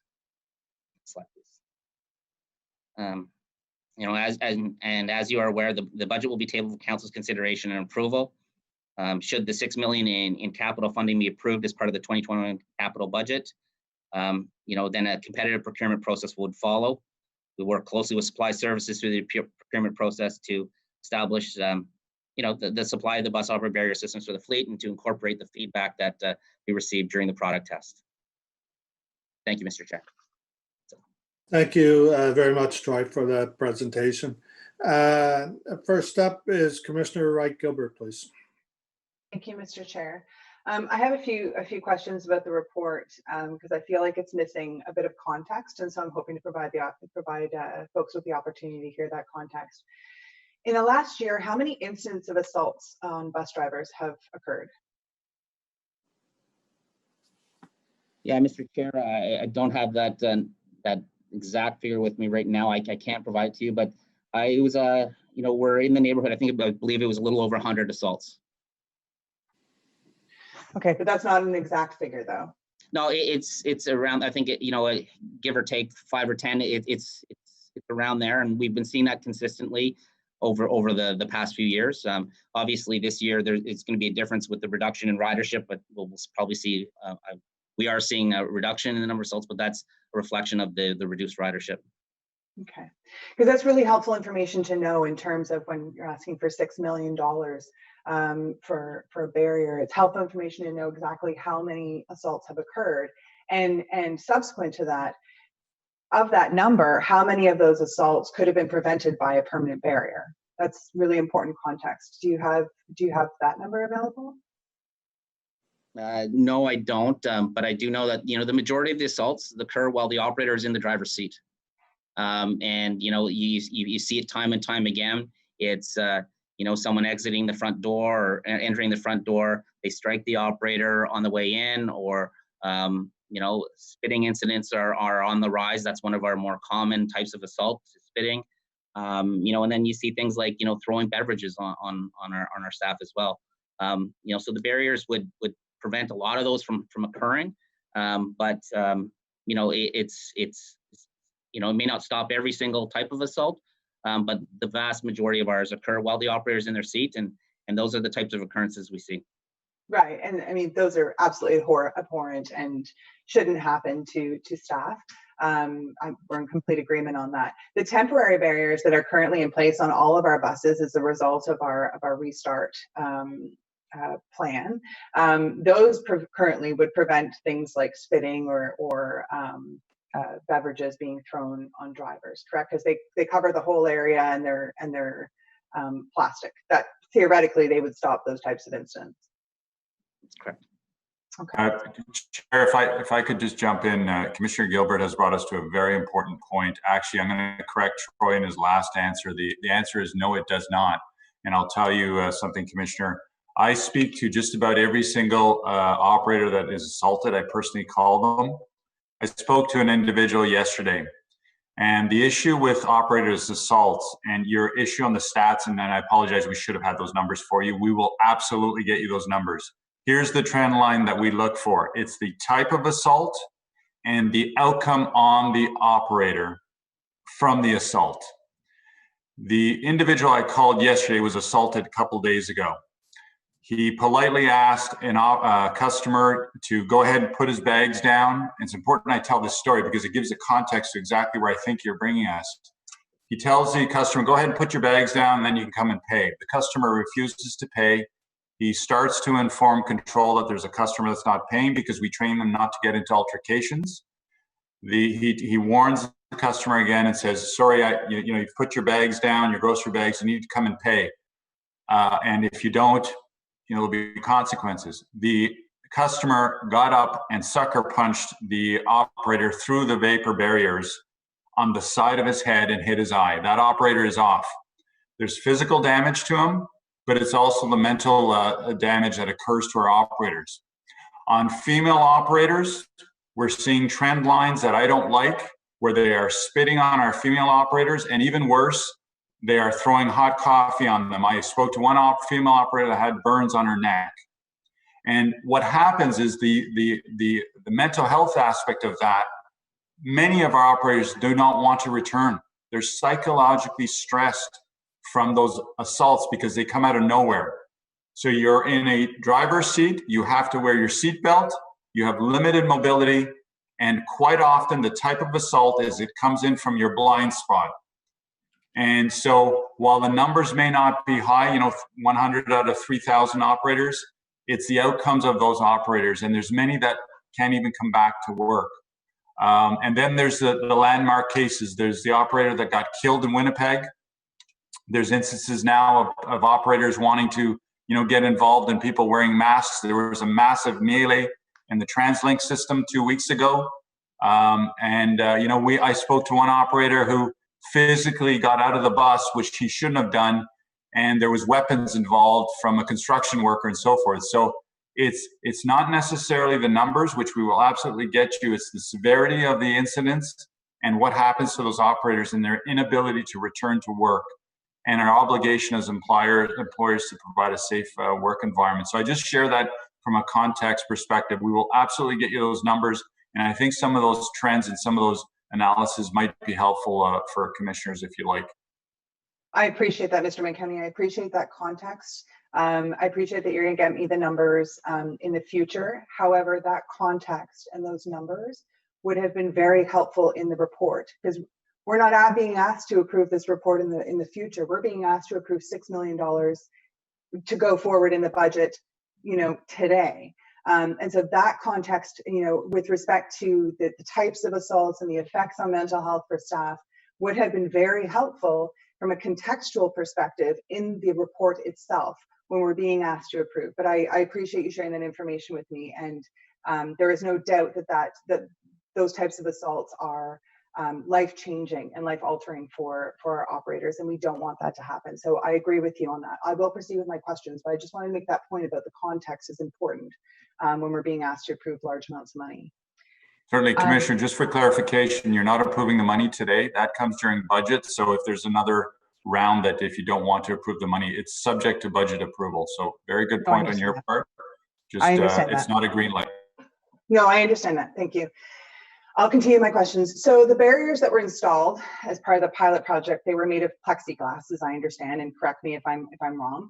And they're based on the pictures. They're about 3.5 to 4 feet tall and maybe 3 to 4 feet wide, give or take some inches. So page 8 of the report states that the overall cost for retrofitting 746 buses on the fleet is $6 million. That works out to $8,042.89 per barrier.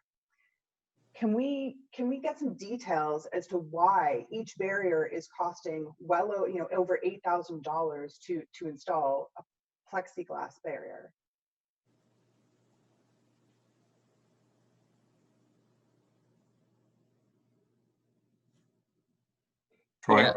Yeah, Mr. Chair, good question. The price, these barriers, they do cost upwards of, I think we're looking at $7,000 per barrier. I mean, we have incorporated the fact that we do need to go out to tender to get this installed.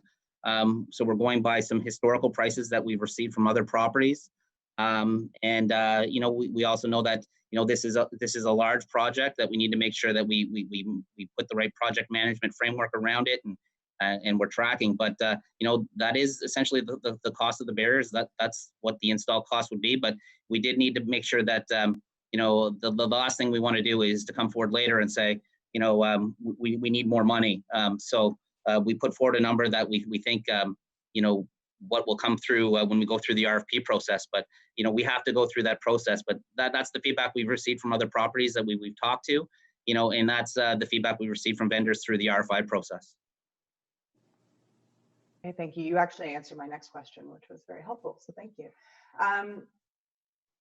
So at the September Transit Commission meeting, our last meeting, the Commission heard that our current transit budget pressures until the end of December 2020, so the end of this calendar year, are 123.7 million, less the 74.98 million received from the Federal Provincial Safe Restart Agreement. That means that our current transit budget pressure until the end of this calendar year is 48.72 million because of lower ridership. So at the same meeting, the Transit Commission recommended that Council approve capital funds and capital projects in the amount of $30.78 million be deferred until 2021 or later. My question is, given that our budget is currently pressured and will likely remain that way for some time due to the COVID-19 pandemic, we're in a second wave, and we don't know if there will be a third wave or when our ridership will come back. What are the impacts of postponing this project until we have some more stability in our finances? So, Chair, all that information will certainly be presented at budget when we table it in November. In terms of postponing this request, we see it as a safety measure. If it's the direction of Commission and Council not to approve it, we are where we are, and our recommendation to you is before you. That many agencies have gone this direction. COVID adds another layer of it. You're going to incur additional costs with those temporary barriers that are going to have to continually be replaced and reinstalled as long as COVID is around. So there will be financial implications also. But we're at your will in terms of if you want to approve it, it proceeds. If not, you have an ongoing safety threat to our staff that many other agencies have chosen to address, and many other agencies have used the COVID piece to equip the remaining fleet of their buses with safety shields. So it's really a decision for committee. I appreciate that. The issue of COVID and COVID protection has been raised a couple of times in this discussion, and I want to raise that on page 5 of the report, it actually states that there's no specific enhancement to the design of the barriers to prevent COVID-19.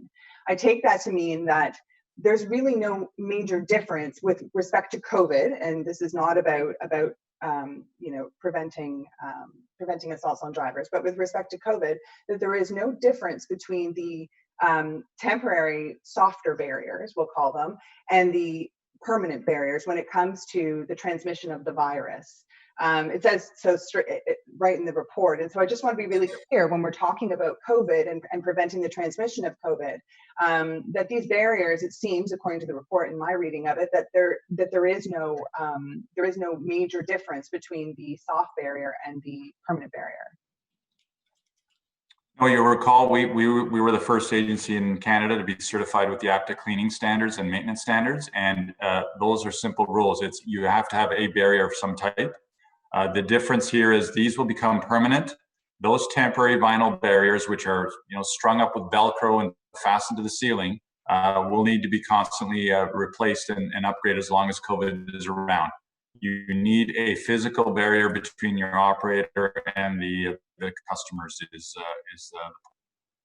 No, I agree. But my point was that there's no real difference between the two of them when it comes to the transmission of COVID. There's no proof that the permanent barriers are better at keeping COVID away from our drivers. There is not. Great, perfect. How much does it cost to replace the temporary barriers per unit? Jim Greer, do you know the cost?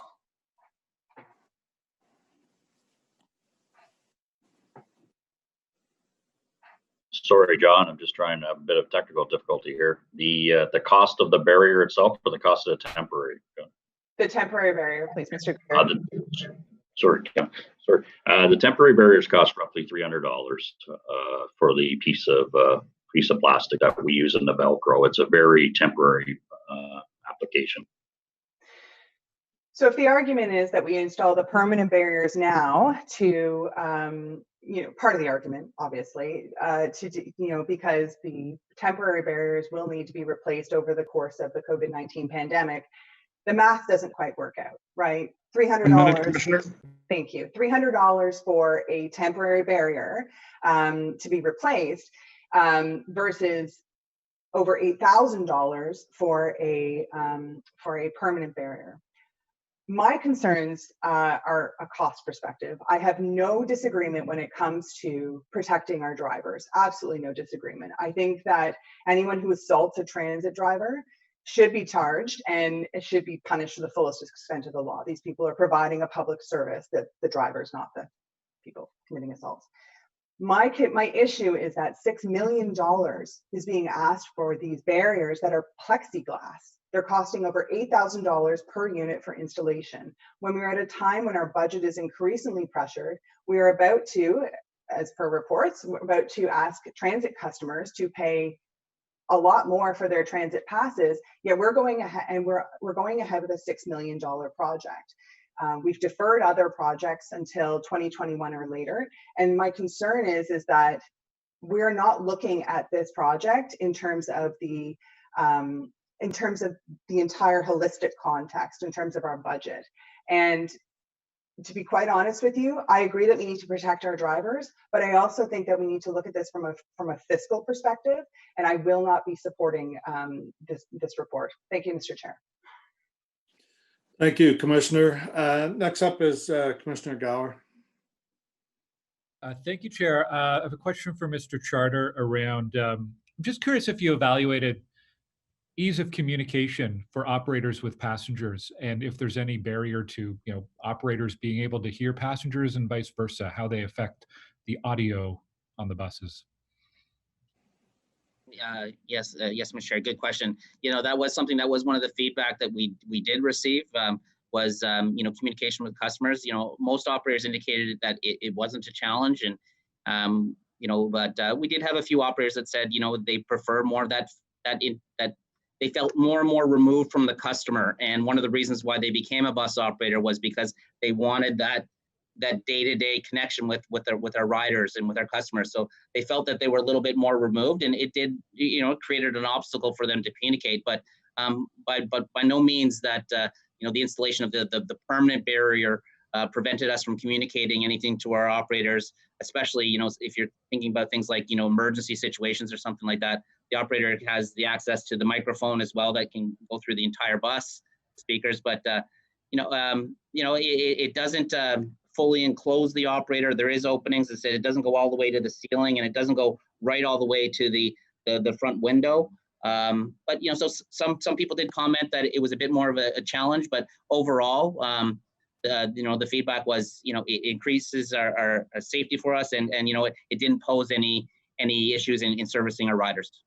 Okay, and just for clarity, I mean, we've identified a pretty significant workplace health and safety issue.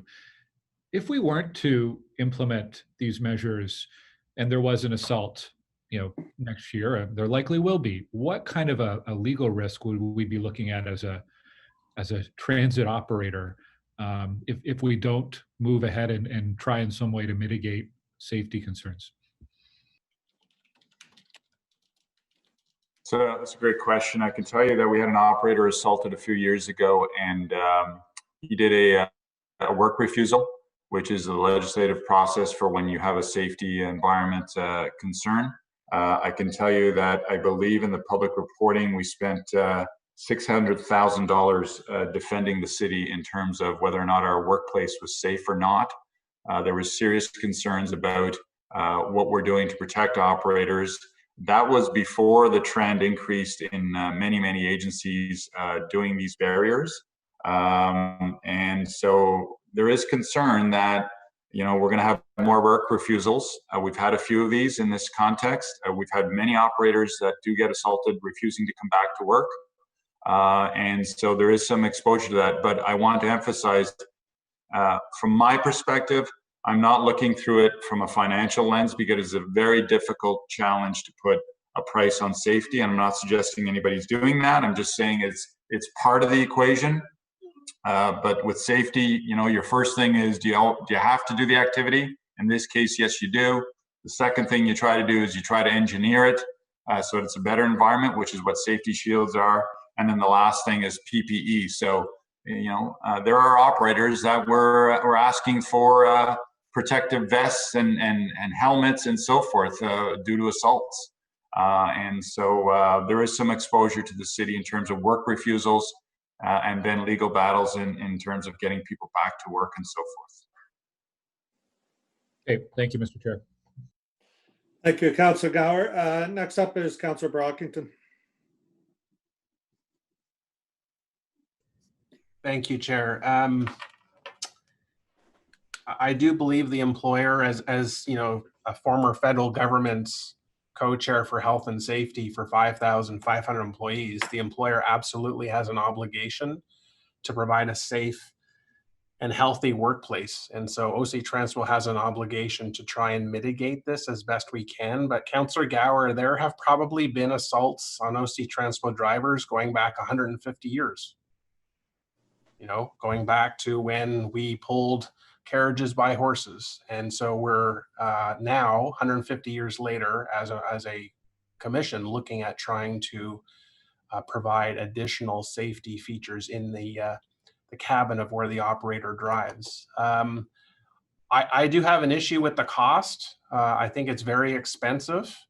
And I also don't believe that the flimsy sheet of soft plastic is a long-term solution. It is not. It is not a long-term solution. So part 2 of the motion, Mr. Chair, says that these permanent barriers become part of our new bus purchase. I will absolutely support that. I think going forward, all new buses that OC Transpo purchases needs to have the permanent barrier. The challenge is, do you want to spend $6 million now? Is the problem so severe that we want to put out $6 million, knowing that our capital budget is competing against other capital priorities in the system? We've just delayed and deferred items from 2020. Our staff have been scrimping and saving all year. 2021 will be likely the same, that there will be other capital projects deferred because we're trying to save money. And so to staff, I say, please find the best quote. If this passes, please find the best quote possible.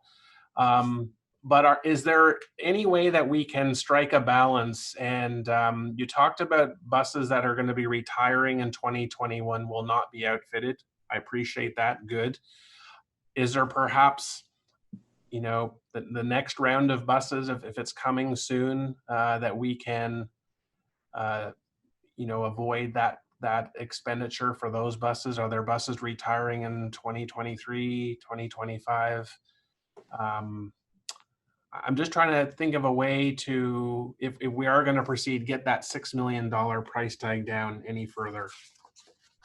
Councillor, the answer is absolutely we will. And I can tell you that we're going to be doing that not just on shields, but also on bus standards, not in terms of, you know, their life cycle, but, you know, I know we're going to have a good discussion at budget because there's a challenging budget that's coming, and we are going to look at every opportunity, including what do we put on our buses, what standard do we equip them to, and have that dialogue with you in terms of how we can drive down unit costs, life cycle costs, and so forth. I mean, we do a great job right now, but there's always opportunities. We are talking to every vendor to come in lean and mean in terms of price point and so forth. So yes to your answer.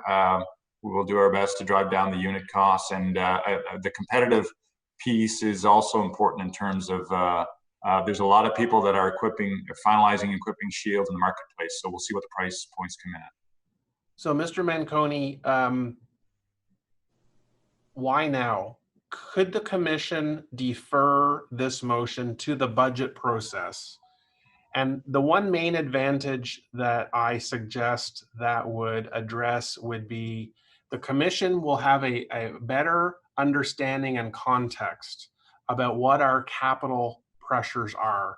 Not just this, because I think this has merit, but I don't know where this ranks against other capital priorities that will be in your budget and will not be in your budget. And the only way to have that conversation, because we can't do that today, is to defer this a month, literally a month, to the budget process. Would you be comfortable with that, or are you under some sort of time pressure that this must be approved today?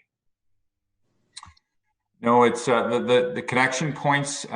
Well, a couple of things. You're approving the go-ahead subject to budget, so you'll have another kick at it in terms of we will not proceed until you approve that. So if we get to budget and on the capital piece, you don't like what you see there, you can take this and lift it out of the budget. You can remove this $6 million line item, so you'll have that opportunity. The time crunch is we have been doing the pilot for some time. The health and safety committees have been asking, the unions have been asking, and so it was part of our plan to bring this back in advance of budget on it. But again, if committee defers it, it gets deferred. You know, there's been asked for some additional stats that we should have had today, and I apologize for that. But you will have another opportunity at budget to do that. Or you could defer the whole project into next year, subject to the future budget cycles, is your other approach. But you won't proceed until the 2021 budget is actually approved. Correct. So what's stopping you guys from bringing your draft budget to us with this already in it? We were being proactive in bringing you the report first so that you had the background and then you had the budget. Okay. I really appreciate the report that explains to us. It gives us some time outside of the budget process to understand it. Like I said, I will definitely be supporting part 2 of the motion. I'm going to hear my colleagues speak first, Mr. Chair. I do think there's merit in deferring part 1 of this motion, literally 1 month to the budget process, just so we can have an understanding of what the competing capital priorities are. Because I wouldn't want this to fail today outside of that budget discussion. So 1 minute, Commissioner. I just wanted to raise that with you. Again, we have an obligation to provide a safe and healthy work environment for our employees. I believe all new bus builds should have this infrastructure in it. I'm just trying to mitigate that $6 million price tag when we have an infinite number of budget pressures at this time. So thanks very much. Chair, if I could just add, because the councillor brings up some very good points. The thing on the report also is, you know, many of you have been clear, no surprises at budget. You don't walk things on as a new line items because you can't make policy decisions at budget. So I defer to the clerk, councillor. You may want to get some advice from Caitlin or Chris or other clerk staff in terms of if you're going to defer a portion of it. I just want it to be clean so that you have the flexibility that you have. So you may want to, we may want the clerk to speak at some point if there's a deferral of part of the report, so that we don't muddy the waters at budget. Thank you, Mr. Manconi. Maybe the clerk's office may want to weigh in here with their opinion on this. Thanks, Chair. Yes, Mr. Chair. It has been Council's previous direction that policy decisions or major service changes would generally be brought forward by staff in advance of the budget process, and then the funding for same approved through the budget process, which is why we recommended to Mr. Manconi that this be brought forward now. As Mr. Manconi indicated, this would not proceed if Council then were to not approve that funding in the budget, and staff would come back with an alternate way of accomplishing this and alternate timelines.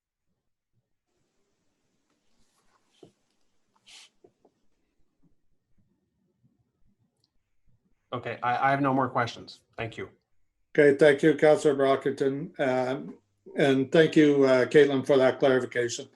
Next up is Commissioner Carricato. Thank you, Chair.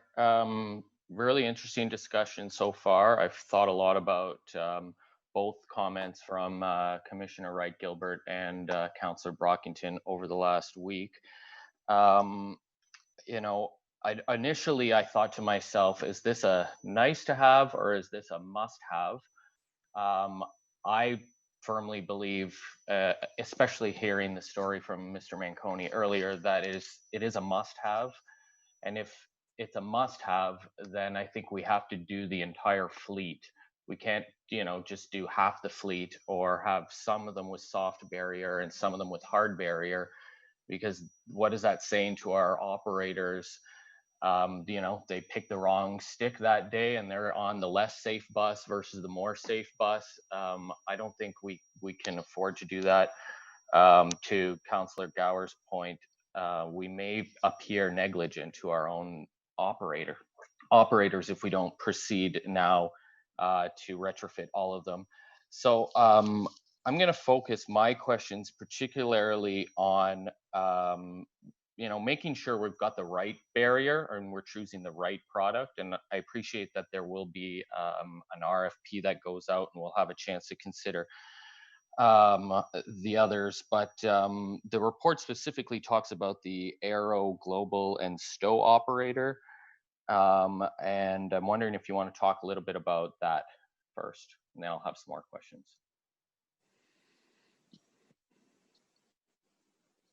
Troy?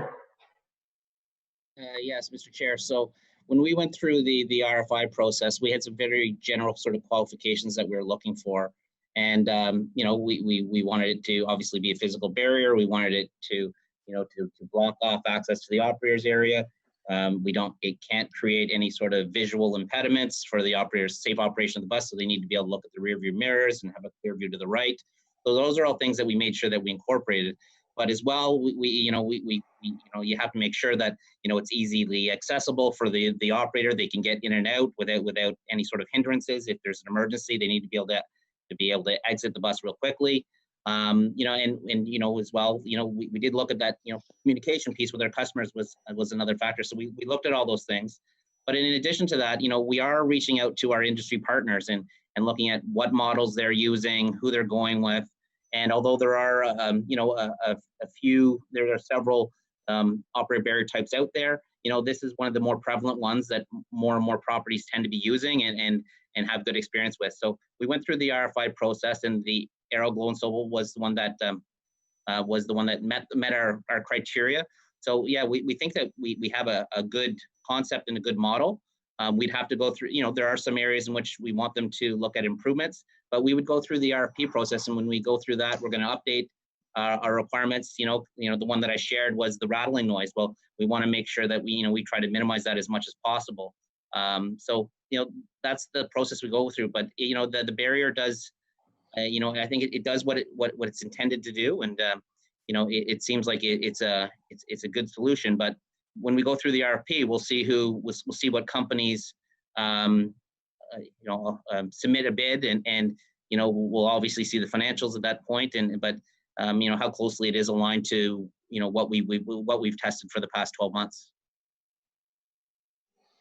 Okay, good. I was going to ask you about other cities like Vancouver, Edmonton. You mentioned whether they were using this same barrier or if they had another one. You know, there are quite a few properties that are using the same barrier as ours, but there are different ones, and you know, some properties have even gone as far as to manufacture their own in-house. You know, we wanted to go with something that was, you know, industry approved, that's been vetted, and that we know that other properties are using, that we can get some experience on. So there is some variety out there, but this is one of the ones at the forefront. Okay, yeah, because I mean, the rattling is a concern. If we have to, you know, extra secure or stabilize that, that's probably just more cost down the road. So yeah, hopefully we have a more substantive discussion, I guess, around which barrier we choose when the time comes, or is that something that will be delegated to you guys?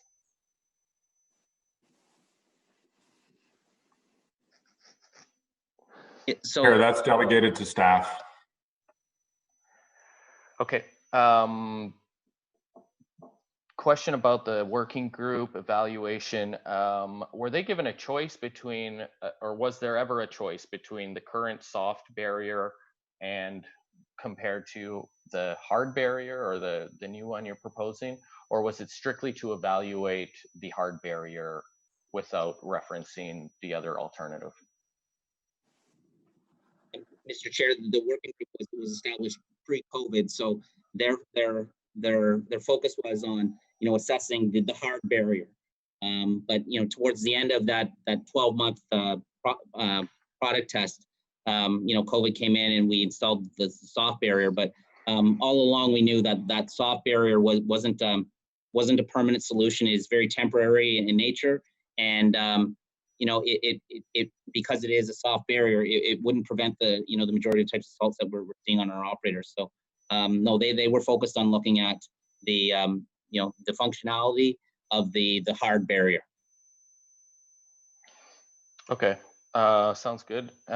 Assuming the budget next month and includes this item, how soon can these barriers be installed?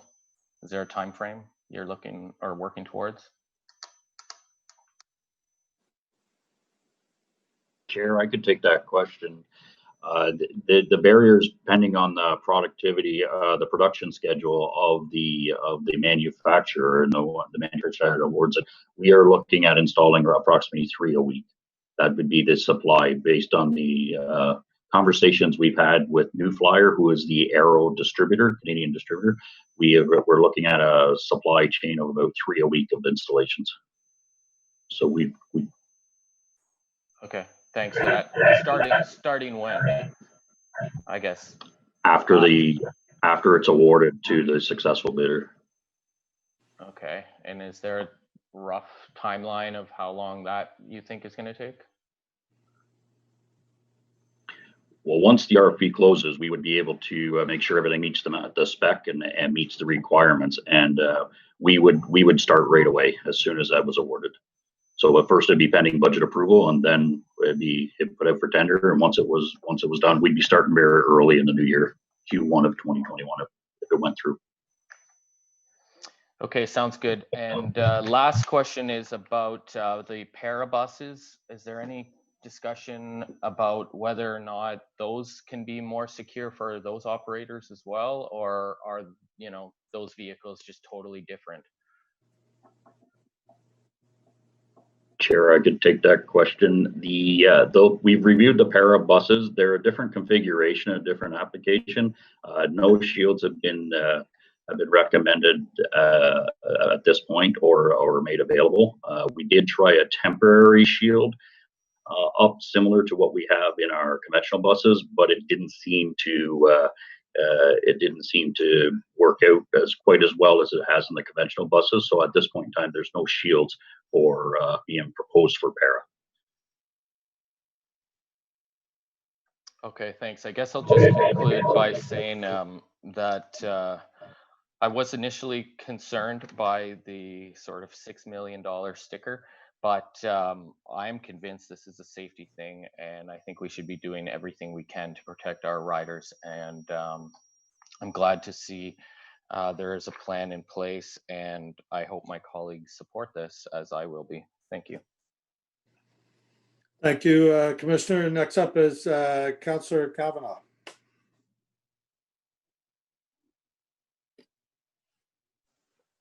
Well, thank you very much, and thank you to my colleagues for their questions.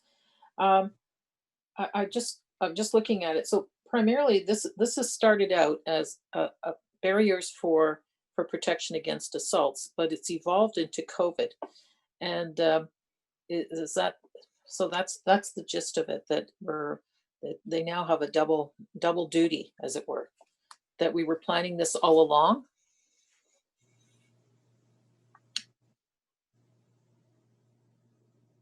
Mr. Charter?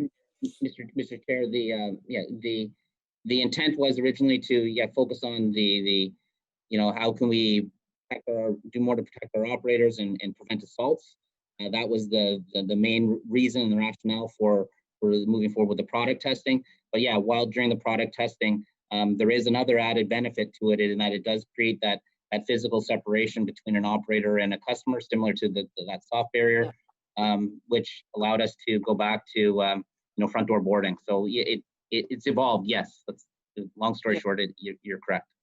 Yeah, I just noticed on the Government of Ontario's webpage, they have guidance for public transit agencies and passengers in response to COVID-19 about best practices for transit agencies and passengers. And I expect Councillor Brockington might be interested in, if he's probably already aware. But I couldn't help but wonder, if they're giving these guidelines, if there should be some compensation specifically for this, because they're obviously wanting transit to be used, and they're wanting drivers to be protected. It makes it pretty clear in the report. So has the provincial government been approached about this specifically on these requirements? Chair, I know the treasurer and the city manager in the discussion with the province and the federal government, along with the mayor, the COVID funding that has come through, and again, you'll see this in the tabling of the budget. We're directing it in the best manner so that we minimize the impact to the city overall. So not specifically to this one, Councillor Kavanaugh, it's a great question. The lump sum of the COVID funding is being pushed towards all the COVID-related operating costs so that we lower the operating deficit. And then, we get to a bottom line overall. And again, you'll see that when we table the budget. But specific to this, no, we haven't said that. Our position's been, give us any and all funding for COVID and let us best direct it where it goes. And when we table the budget, I can get the treasurer to explain why it's better to go to the operating side than on the capital, because there's a contribution back to the Transit Reserve Fund also. So indirectly, it's going to get there, but not specifically in terms of did we target that as a funding source. We said give us any and all COVID funding to help with the deficit. So it's a great point.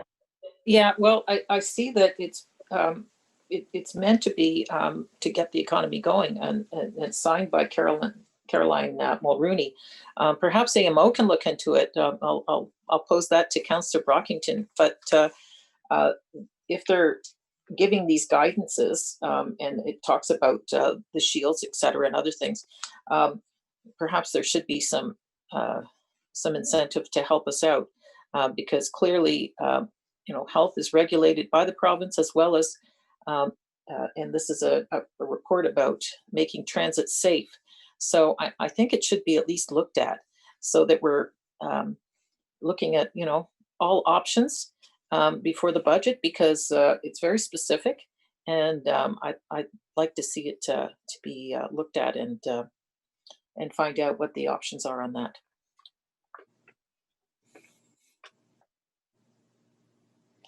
Is that it, Councillor Kavanaugh? Yeah, I'd like to just get a confirmation that will be looked into. Okay, Mr. Manconi or Mr. Charter?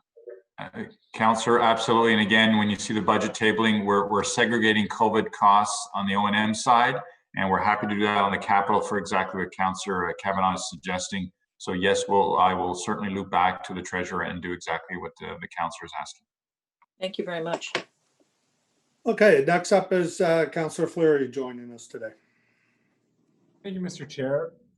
And thank you to colleagues and John and team for the responses. I think it's creates a lot of the reality that as we operate almost 24/7 and obviously 365 days a year, there are risks outside of the traditional hours that we need to be cognizant of in terms of driver safety.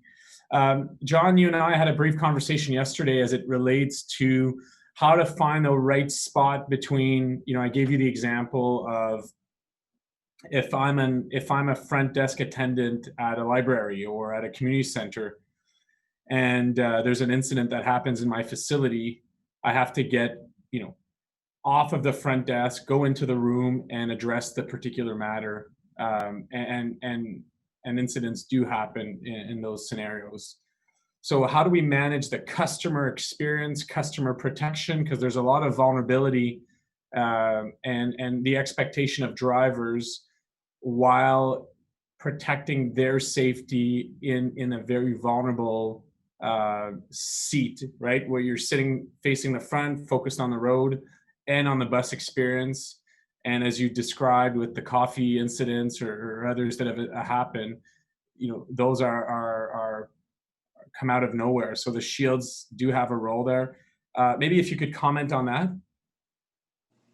Certainly, Chair, Councillor. The function of the bus operator is to ensure the safety of everybody on board that vehicle. And there's a number of measures that are on. Council approved last term the enhanced cameras. So we didn't used to have cameras on our buses. We do now, which protects the customers and the operators. And there's been some great work that's helped us get people that are doing some things on our vehicles that they shouldn't be doing, and our trains.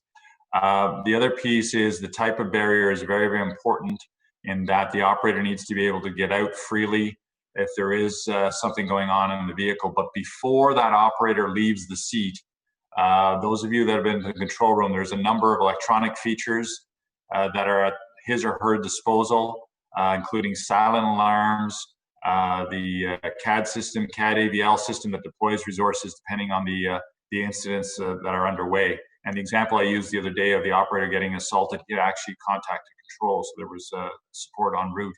The job of the operator is to ensure the vehicle is being driven safely and to protect everybody on that bus. There are barriers in the industry that fully enclose the cab. That's not what's been typically happening in Canadian jurisdictions in particular. There's been some bad reports both for the operator and the customers where you have a fully enclosed cab, takes longer to get out, and then the operator can actually get stuck in there if there's firecrackers and so forth being thrown onto the operators. So to Councillor Fleury's point, that operator needs to be able to do what they're there to do, drive safely, and then also take care of all the passengers on the vehicle. So the in and out movements are something that we looked at specifically, or that's why we're going with proven technology. Yeah, and I can appreciate that New York style, fully gated environment for drivers have additional risk and certainly create an environment that is not engaging in customer experience. So I appreciate what you're describing there. I would, not that I'm old, but I remember when you'd walk into a bank and there was either a full gates or a full shield of glass between you and the teller. And COVID aside, because there's a reality now during a pandemic, but I hope that the elements of proximity and the connection between driver and customer remain hyper focused, while in general sense protecting the driver as much as possible from those unfortunate incidents. Absolutely, and that comes out loud and clear when you speak to the customers that have given us feedback on this stuff. It's that first impression and the last impression also. Appreciate it. Thank you, Mr. Chair. Thank you, Councillor Fleury. And finally, Commissioner Wright-Gilbert, please. Thank you, Mr. Chair. I just wanted to follow up on a couple of items that have come up since I last asked questions. I agree with Councillor Brockington that future buses that we order should absolutely have these barriers installed when we order them, and hopefully they won't cost $8,000 each at that time. But I do have a question. It was mentioned by one of my colleagues about manufacturing in-house. Was any thought given to manufacturing these pieces in-house? Chair, I can look at that, answer that question. The design of the shield itself with the door and the glass, it wasn't feasible to manufacture it in-house. So it wasn't. It just we were able to manufacture temporary shields, but in this application for the permanent shield, it wasn't feasible. Okay.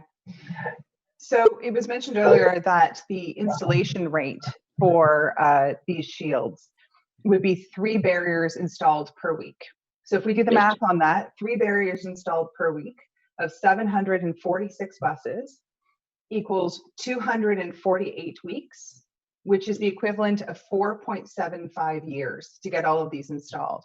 So my question is, why are we budgeting $6 million in this budget? And obviously that's a budget discussion, but it is relevant to this discussion as well and to the decision that we have to make. Why is the figure of $6 million being put forth rather than an annual budgetary allowance for the amount of barriers that could be installed per year? Why is the total amount being put forward now when it could be done over 4.75 years, which is how long it will take to install these? Yes, Chair. I may have caused some confusion. Our initial conversations with the manufacturer that provided us the pilot project had mentioned three ship per week, three to 10. I strongly believe that we would be averaging about 20 shields installed a week. So that would greatly reduce it down. You are correct. It would be over a period of 4 years, but at 20 installed a week, I think we'd be in around the 30, 34, 35 weeks. 37, just over 37. Yeah, 37. Just do quick math in my head. So our target would be 20 buses per week. My apologies for the confusion.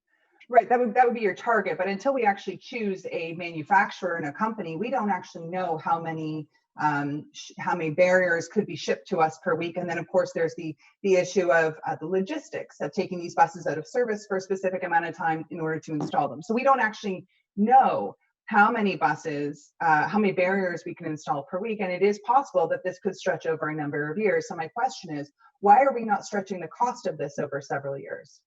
So Chair, I can assure you, we are not going to stretch this over the cost over more than 1 year. We need the full $6 million. I can tell you, New Flyer, we have hundreds of their buses. If they're the proponent or the other firms, they're all itching to get our business. We need to, if we go with this, the full $6 million gets you the full buying power to get the best unit price down, irrespective of how long it takes. But I can assure the commissioner, there is no way we're dragging this out longer than a year to get these barriers up. I wouldn't be here asking you the funds if that's the case. I think respectfully, we're doing some math on the fly here. And again, the position is that we need the full funding to get all of the fleet equipped. We did consider partial fleet installs as a strategy to soften the costs, and the group and the union leadership and myself are saying, who gets to decide which bus is safer than the other? And so Jim's mission is going to be, forget a year, equip them as quickly as possible.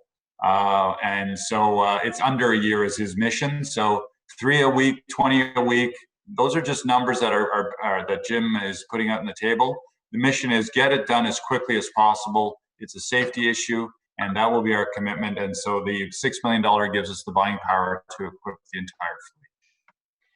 Right, and I understand that, but with respect, the math that is being done on the fly by myself, and I will admit to using a calculator, is being done based on answers that are being provided by staff. And this is information that is, again, not included in the report that was provided to this commission so that we can make a decision. So I will restate my previous point about it's really important that we have all the information in front of us, contextual information, comparison information. How many barriers could be installed per week? What is that information based on? It is hard to make decisions based on reports that are missing important information. That is the point I am attempting to make. I think it's also important that we view this discussion in two separate contexts. One context is the protection of drivers against assault, and the separate context, which seems to be a bit of an afterthought, is in the COVID context. And so in this discussion and in the report, we've heard that the soft barriers, the temporary barriers, which cost approximately $300 to replace, they go all the way to the ceiling, right? Whereas the permanent barriers do not. There is space near the windshield, there is space between the barrier and the ceiling of the bus. So I think it's not a stretch to say that the temporary barriers in the COVID context are currently, without any scientific data, but they make more sense while we're in the midst of this pandemic in a COVID context alone than the permanent barriers themselves.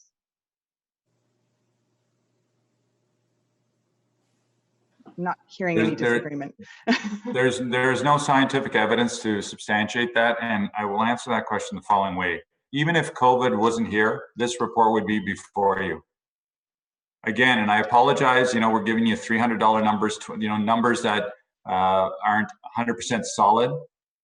If we could just, my recommendation is the following: park the COVID piece. That was just another bolt on. We would be here before you. We have our staff. The question before you is, we have our staff that are being assaulted. Other agencies are doing this. We believe as staff, the recommendation is to prevent assaults, put in these barriers. The cost is $6 million based on all the research we've done to equip the entire fleet. The COVID is another dimension that has crept into this. And there is no scientific evidence, as you know, COVID's changing every day, about which barrier is better than other. We just know, as Councillor Kavanagh pointed out, there should be a barrier between operator and customers. We even went a step further. They have mandatory masks. So the COVID is just another dimension that has creeped into this. So we cannot answer your question because I don't have that science, Commissioner, to be able to answer that question for you. And that's fair, and that's why I stated that we need to separate the context for this discussion in terms of the original intent of these barriers, and then COVID, which that wasn't context that I'm providing. That's in the report itself and has been raised by city staff in this discussion as a consideration for why we should include, for why we should approve these barriers. That is the point that I am making, that this is two separate contexts. And again, I apologize for doing math on the fly, but without actual information being provided to me, I'm having to sort of, find information and glean information from the discussions and then make some conclusions in terms of missing information from the report. Thank you, Mr. Chair. Those are my questions. Thank you, Commissioner Wright-Gilbert. And I'd like to say to staff that I'm thankful for Jim to do that clarification on the count, because 3 a week would have been a very big concern for me, and I'm sure everybody else on this commission. 20 a week certainly sounds like a better plan. Can I ask, is that going to be part of whatever contract is awarded, that we will have some criteria in that contract that we can hold the supplier to account to make sure that we're getting at least 20 a week? Yes. Will be in there? Okay. I think, commissioners, I'm going to support this motion. I hope you will as well, because I think we have to protect our employees. We have an obligation to our employees to protect them. We also have an obligation to the taxpayers to keep our liability as low as possible and take whatever steps we can here to do that. And this motion helps in both those cases. I think when we come to having the budget discussion, we had, and I'm going to use the example brought up earlier in today's meeting. One of the commissioners suggested we start hanging more pictures around the stations and stuff. That's a great idea, but if you want to look at where you're going to save some money, I would sooner invest in protection of our employees and our ridership than hanging pictures. So I'm hoping that we can get support for this motion as it is today, and give the policy direction to go forward with the shields, get the process underway, and then in November or December, I guess, for the final vote for the budget, that this gets approved. So seeing no other, oh, sorry, Councillor Meehan, you wanted to speak as well? Councillor Meehan? Yes, thank you, Chair. Yeah, it is Councillor Meehan. I've been following this discussion with great interest. One of the questions that I have, just let me say, I think it's important to protect our drivers, but at this particular time that we're providing transit in a time of COVID, and certainly a real drop in ridership. I know that going forward, we're going to have to be looking at maybe streamlining our services, maybe changing the types of buses that we'll be putting on routes, because I don't know about everybody else, but I've got buses rattling around my ward with no one in them. So I'm thinking, when we retrofit, when we put in the barriers, and if we in fact do this, and I think we probably will, are we going to be putting them on buses that we may no longer need? I'm thinking we might have to have smaller buses on some of these routes. So I'm wondering if we put the cart before the horse. will we be looking at ways to alter our the delivery of our service? And will these and are we doing this too fast because we haven't done that just yet? Hopefully you understand what I'm asking you. Some of those big buses we may no longer need on some of these routes. That's what I'm saying. And we're going to spend this money.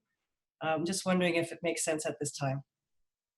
That's a great question, Councillor. We will put them on the newer buses. If there are route adjustments, particularly if we can't close the budget cap, that again, you're going to see all this as part of the plan for the budget tabling. If you get into service reductions beyond, into 2021, the latter part of that or beyond, you would start to drop off the older vehicles, especially if we're going to get into different size of buses, so 30-footers rather than 40-footers for suburban services and so forth. So those would come out in the back end of the staging of the retrofits on these pieces. So we'll know by midsummer if you're going to be going down the path of service reductions in the future years if we don't get that funding gap closed off. And again, you'll hear all that during the tabling of the exercise. So absolutely, and then you would equip those newer buses with the right style for the configuration. So does that mean that some of these buses we will retrofit buses that may not be in service very long? You may have some of that because we want to equip all of them as quickly as possible. But if you're going to get into a process of service changes and acquiring new buses, new bus types, it takes over a year to get a new bus. So you're a couple of years away before you get into a different bus style configuration is my point.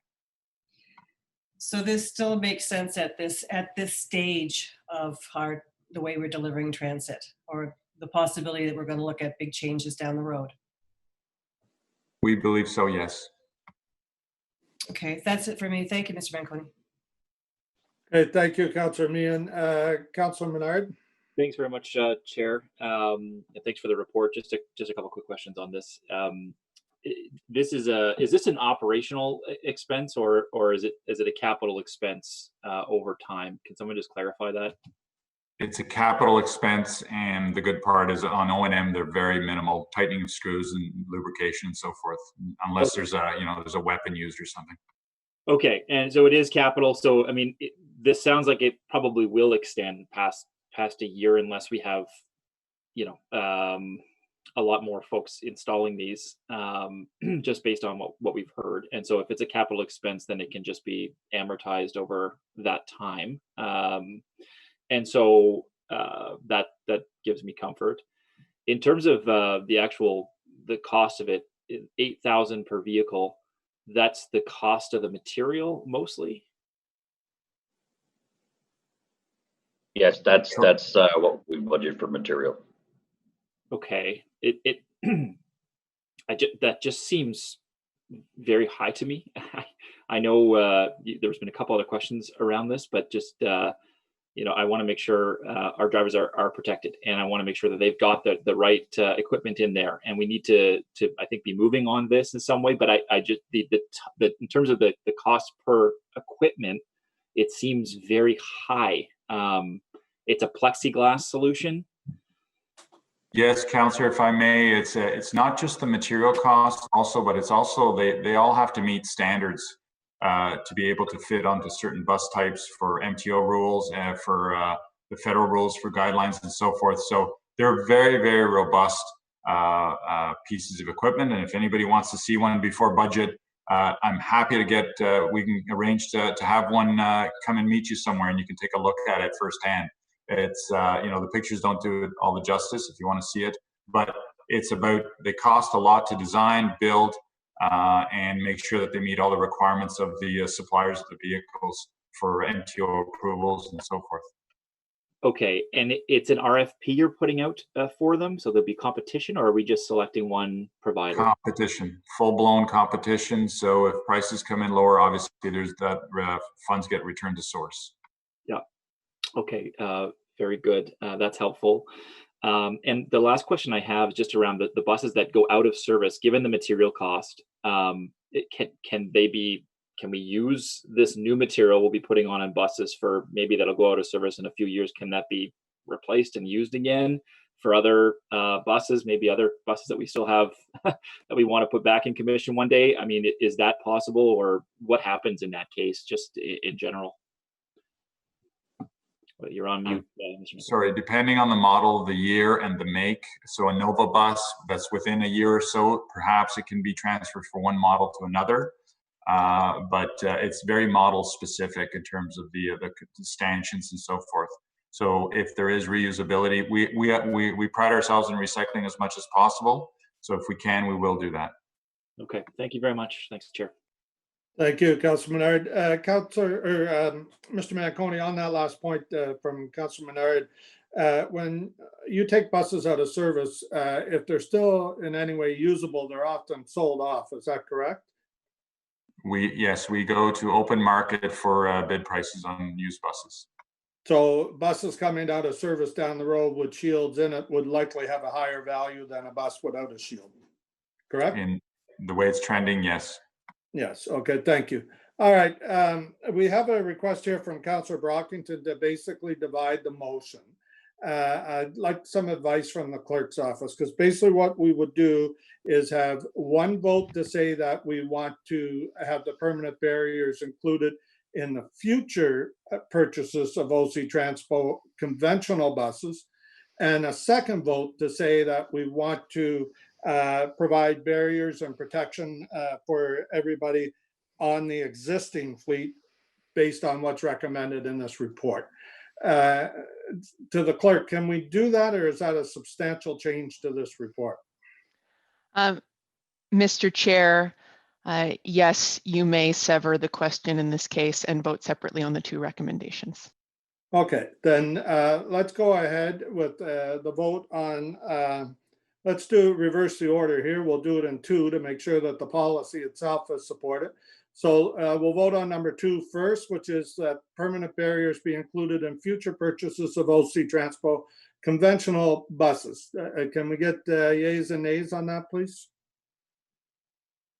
Commissioner Brockington, Yes.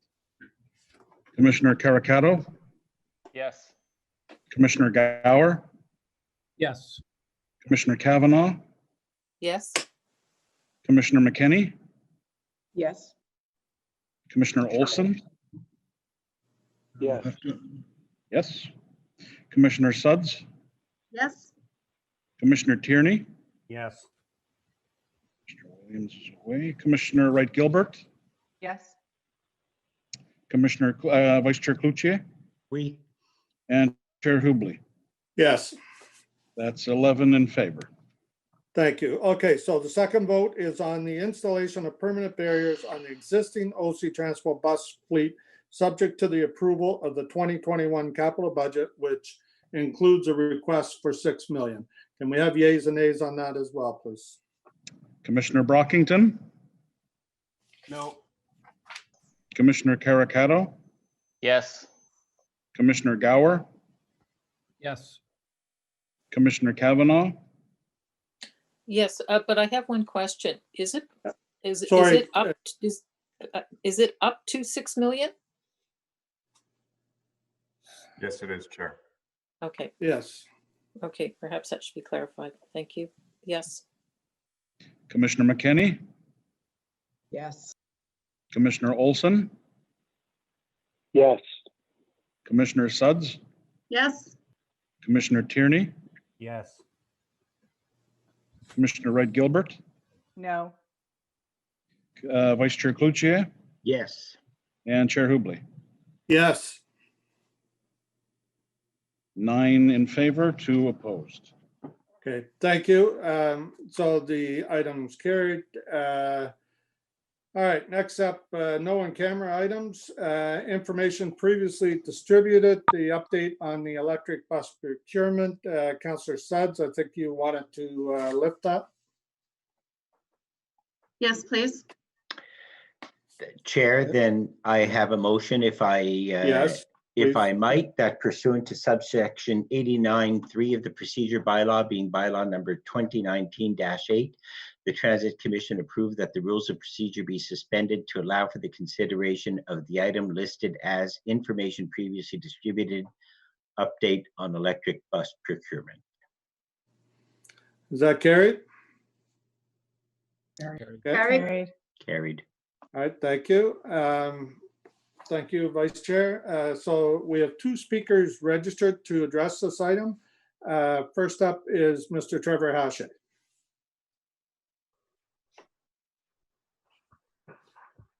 Good morning, members of the Transit Commission, Chair Hubley, and OC Transpo staff. I just wanted to reflect a little bit about the times we're in. It's obviously a challenging financial time, and we know that if you buy electric buses, you don't actually have to pay money for the diesel gas that goes into those buses. I heard at Finance and Economic Development Committee direction to staff provided by Laura Dudas previously, asking for options to be moved forward that would help save us money. And with regard to electric buses, it is clear that using more of them in Ottawa would save the city actually quite a lot of money. It is estimated that the city and OC Transpo spend tens of millions of dollars every year on diesel gas for the buses. And so with regard to the information previously distributed, I wanted to inform you all that the federal government has announced through the throne speech a $1.5 billion infrastructure fund, specifically for electric buses and the transition toward them, and the charging infrastructure that's required for the electric buses. Now, we were really pleased in the last municipal election when Mayor Watson came out with a platform, an electoral platform item to have Ottawa move forward with an electric bus pilot project. We were also pleased last summer when the Transit Commission gave direction to staff to proceed with having 2 electric buses as part of that pilot project. But times have changed quite a lot since last summer when the Transit Commission approved that. And so we're glad to be here today to be able to discuss the current context. And I think it would be a really big mistake for the city to not apply for per capita funding out of that $1.5 billion. So a quick calculation, it seems to suggest that $1.5 billion could lead to as much as $40 million for the city of Ottawa if the federal government disperses those funds in a per capita way to municipalities that want electric buses. So what I wanted to do today in response to the memo that was circulated to Transit Commission members is to urge the Transit Commission to add more buses to the electric bus pilot project, dependent on funding from the Federal Infrastructure Fund, specifically designed to help municipalities do that. So other cities we know are buying dozens of electric buses and getting them on the road. In Toronto, it's my understanding they now have 60 electric buses on the road. Ottawa at the moment is proceeding with a 2-bus pilot project. I would urge you all to please, recognizing the positive financial implications of not having to buy diesel fuel, move forward with asking the federal government with for as much of that $1.5 billion as possible, and to expand the pilot project so that more electric buses are on the road from more manufacturers, so that we're not just testing 2 buses from the same manufacturer, we're testing 10 buses from 3 different manufacturers. So a total of 30, for example, could, I think, reasonably be funded. And I think it's reasonable to think that the federal government would provide that money to the city. So the city would save money on the capital costs of those buses, and the city would save money on the operating costs because of the lack of the need to buy the diesel fuel. And there's a lot of support for this, for the electric buses. I spent some time in recent years collecting signatures in Canada South, Canada North, Stittsville, at university campuses across the city.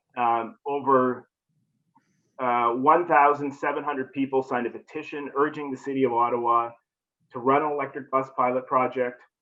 to introduce electric buses on regular service by 2021, which it seems set to do, though only 2 buses, to purchase only electric buses starting in 2024, and to make 100% of the electric bus, to make the bus fleet 100% electric by 2035. So I don't know how much time I have left, but I just wanted to end by saying that, we're pleased that the city has taken an initial first step to do a 2-bus electric bus pilot, but there's money on the table right now, tens of millions of dollars that the federal government has committed to. We should not miss that opportunity, and we should expand the pilot to include more buses, and we should be asking for as much of that $1.5 billion as possible. So I'll leave it there, and I'm happy to take any questions you good people might have. Thank you. Okay, thank you, Mr. Hache. I'm going to ask Mr. Manconi to respond to that, because that fund that you're speaking about was in the speech from the throne, but has not passed the House or even been brought up in the House yet. So, Mr. Manconi, could you speak to that, please? Yes, absolutely. And Mr. Hache points to the Infrastructure Bank program, which I'm happy to share with Commission. They have met with us on numerous occasions, and I want to commend them for what they've done. They have brought forward what I can describe as the most comprehensive analysis and strategy on potential funding in this space. And what I really like about it is it separates the important key drivers of how you make this decision. And I'll be very candid. I'm not worried about the technology, as I've said before, and scaling up, scaling down. All those things can be sorted out. What I really like about the Infrastructure Bank, which I can tell you, if they respond back to us in 2 of the issues that I've shared with them, we are absolutely, as my memo said, we are going for any and all money funds to accelerate into the alternate propulsion fuel business. And the only thing we need to bring back is what the motion spoke about, which is a comprehensive report. So you'll go into it eyes wide open in terms of what that does to your affordability plan. What the Infrastructure Bank proposal does is it provides funds in a very structured fashion that if your dividends are reached on the purported savings and the incremental costs of this technology, they will fund you that delta and you pay it back over the life cycle of the vehicle. It's a very interesting proposal. They've done a very good job of understanding the technical issues. And it really, what it boils down to on whether it's e-buses or CNG or hydrogen, it's the delta of the cost of the bus. And on high capacity, high range vehicles is $400,000 to $500,000, which they put in black and white. There's charging station premiums about $250,000. So you're into that $750,000 premium. How do you fund that? It's through the savings. The challenge is, and they really enjoyed our numerous meetings that we've had because we're actively engaged in the technical and the financial. There's 2 missing building blocks. The funding of the transition on the O&M side, those are high operating and maintenance costs in turning from a predominantly diesel environment. We've got 800 buses, garage fit ups, training of employees, maintenance, changing of tools and so forth. No different than when we went to double-decker buses. I believe we spent $30 million in fit ups and training, new types of technology, hoists and so forth. So they were very captive and responsive to, oh, that's a building block we hadn't thought about. Will they fund that delta? Because that can add up very quickly. The second piece, and this is a government policy piece at the federal level, so it's referred to stacking rules. And what that means is you are not allowed right now to be funded from the federal government from one program and apply another funding source onto it. So you can't take gas tax and put on another funding source from the federal government. We have been clear, and the city manager, myself, and the treasurer met, and Bryce from Hydro Ottawa, or the CEO of Hydro Ottawa met, and we said, we're very intrigued by your funding model. We will absolutely be part of that. There's 3 conditions. Stacking rules need to be null and void. The delta, the transition costs need to be addressed because that'll throw your business case out the window. And then the last piece is, what does that term sheet look like? The last thing we want to do is have future councils stuck with vehicles that don't pay back the dividends, which is what happened with your 150 hybrid vehicles. You were funded on the capital, but the long-term view of the O&M was not captured. And as you know, you paid heavy premiums, and you didn't save on the fuels. There were old age batteries and so forth. So to Mr. Hashay's point, absolutely, we're engaged. We have the support of the mayor, the city manager, and the chair that we are chasing every and any funding source. The pilot can move on, and we will scale up if there's other interim funding sources, leftover PTIF funding and so forth. So we will have unit prices in. But I just wanted to share with the commission, we're fully aligned to that recent federal funding announcement. And if there's anything out there also, we're all over it. So we're very, very close with the infrastructure bank in terms of being congruent on how do you create a funding environment that is sustainable, that drives out the savings, and that enables the city to tip holistically on a large scale fleet size as ours. So I just thought I would share that with you, Mr. Chair. Thank you, Mr. Manconi. Councillor Sudds, you had a question for the presenter? No, I apologize. It's not for the presenters, for staff afterwards.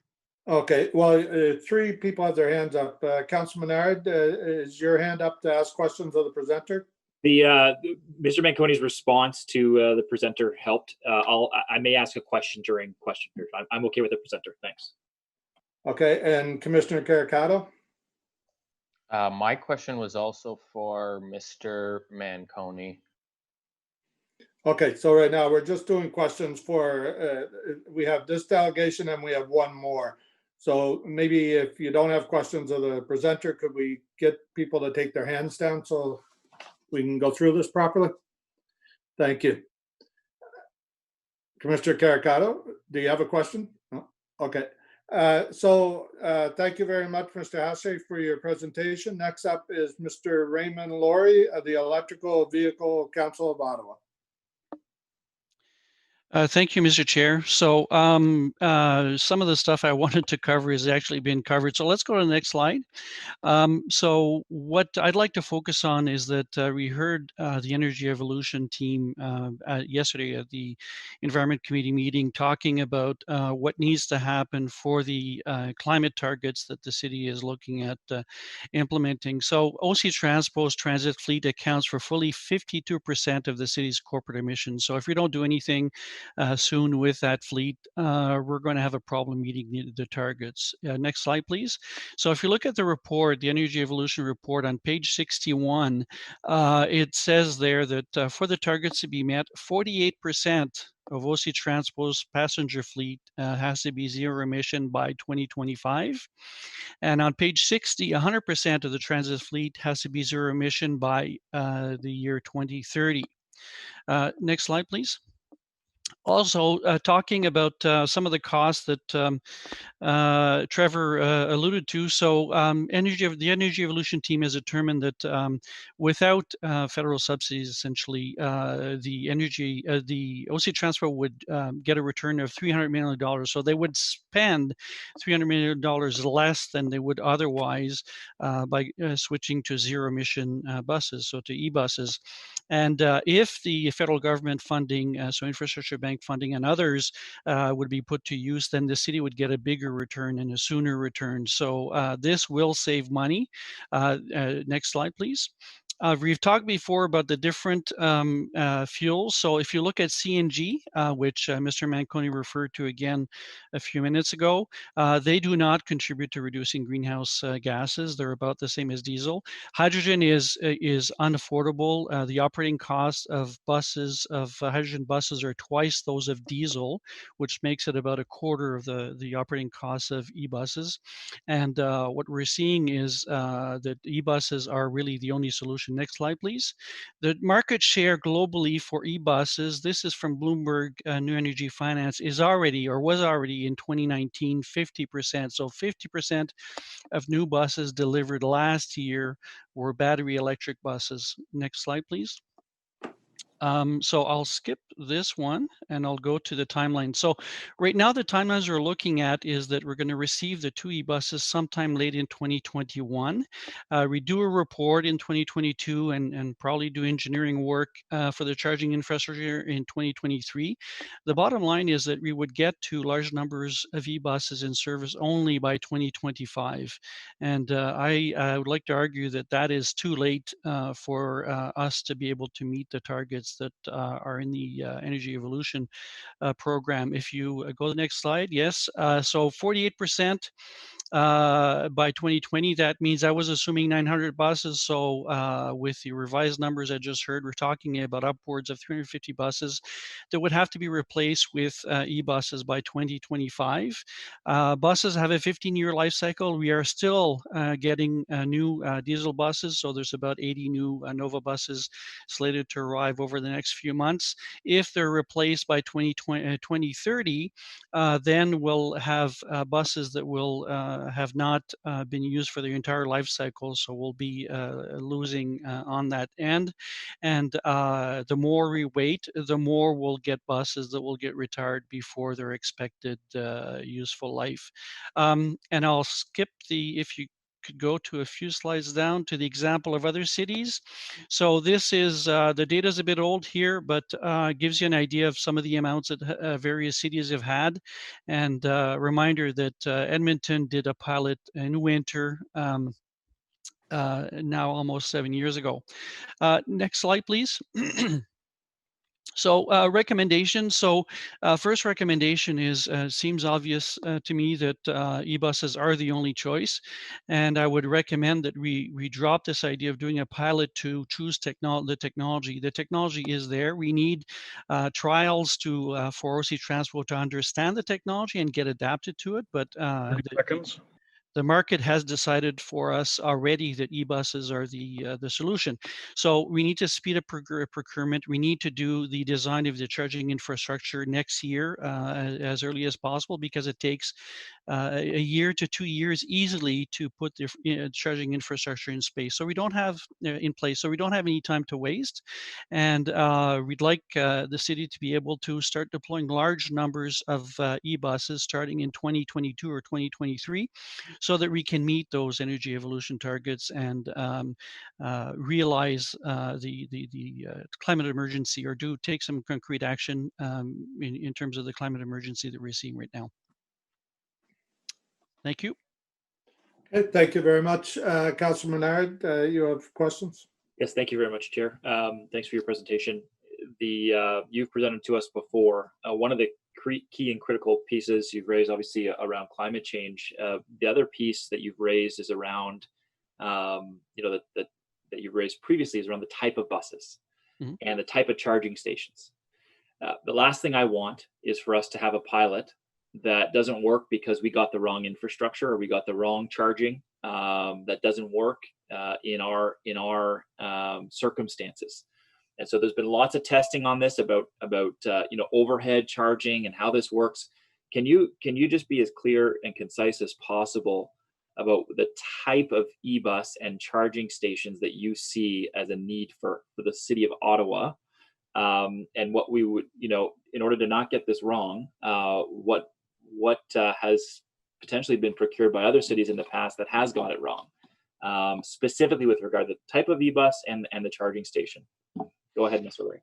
Okay, so I'll start with the type of e-bus. So if you look at the RFP that was that the OC Transport has issued for 2 buses, those are the type of buses we are advocating for. So they're long-range buses. They're 250 kilometers and above, which would be enough to service the vast majority of routes in Ottawa at the moment. So we're happy with that. Now, in terms of the other types of fuels, we're less happy to hear that we're still talking about CNG, which again will not contribute to reducing greenhouse gases, because they although they're cleaner from a pollution perspective, so in terms of particulate emissions, they're better than diesel buses, and that's why cities like Los Angeles have adopted in the past CNG buses. But from a greenhouse gas perspective, they're about the same as diesel buses. And hydrogen buses, buses. Right now, there are very few pilots anywhere, and the cost of hydrogen buses is very high, as well as the operating costs. So Whistler has determined that the operating costs for hydrogen buses are twice the cost of the diesel buses. So if you're looking at the financial situation right now, there are budget pressures, and going to e-buses would allow the city to save money on the diesel that would be replaced by electricity, but also on the maintenance costs, because e-buses require less maintenance, and that's been shown in a number of situations. So that's the bus type itself. On the charging side, what we're advocating is charging that's mostly charging that's depot based, because that is less expensive to deploy. So if we're using overhead high-speed op charging, we're talking about charging stations that use a pantograph, which is, there's some issues with pantographs, but we're talking about charging stations that cost a lot of money. Talking about several $1 million per charging station. They are in a fixed location, so they're not very flexible. So if you change the route in the future and your charging station is not in the right location anymore, then you're stuck with having to redeploy new charging stations in the new locations, right? So they're not very flexible. The other thing they do is they tend to charge buses at times when the buses are most used. So that would be the peak hours in the morning and the afternoon, where there's already a peak on the grid, and the electricity that's being produced is being produced by peaker plants. So from a greenhouse perspective, the electricity is less clean at that time, so we would want to avoid adding to the peak. So charging it in the depot at night or perhaps in the afternoon, if there's opportunities, would allow us to use much cleaner electricity, benefit from lower electricity rates also. Okay, thank you very, very much for that comprehensive answer. Appreciate it. Okay, thank you, Councillor Bernard. Mr. McConey, would you like to add any comments to this, please? Certainly, Councillor, Chair, just to help out, first and foremost, the infrastructure bank proposal is for zero emission buses, just so everybody knows. Secondly, I know many of these conversations digress into technologies and what will work and what won't work. I can assure Council, the members of the Commission, the infrastructure bank has done an amazing job. They've leveraged Qtrick, as have we done all the work with Qtrick. They have done industry experts, sounding tables, and they have Stantec, who is on the engineering side of it. So in terms of all of those elements, what works and what doesn't work, it's just backstopped by that. That's why I was very impressed with their work. On our team, just to give Councillor Menard some comfort, I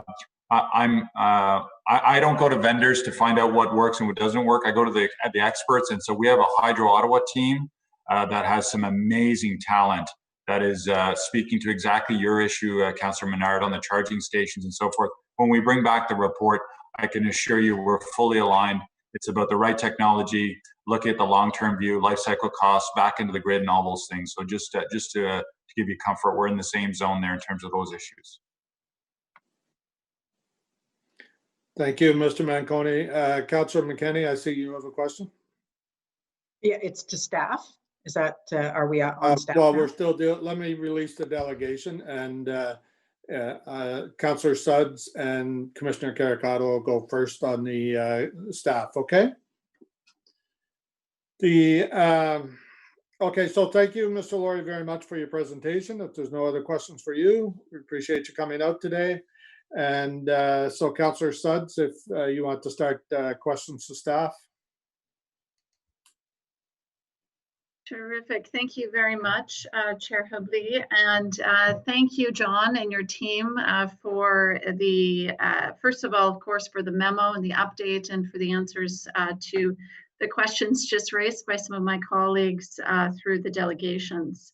Just a few questions for you. First, quite simply, the memo came to us or was dated October 7th, and it mentioned that the RFP closed on October 15th. So I'm just curious what you can share with us today as far as the response to the RFP. I believe it's still with procurement, Councillor. I'll get an update from them, and we can certainly relay whatever we're prepared to release. They're probably doing their detailed review right now with the team, so there's not much I can share at this point. Okay, fair enough. So another question, and we've heard a lot of discussion around seeking out various funding sources.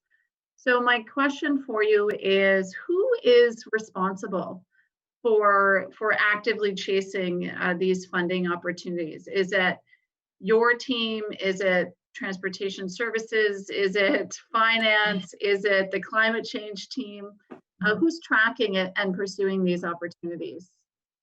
It's everyone. It's all of the above. But I can tell you that at the highest order, myself, Mr. Willis, and Ms. Stephenson have great networks out into the various associations to chase any and all funding, and then we're connected to organizations such as QTRIC, the Infrastructure Bank, and so forth, and PTIF, and all those things.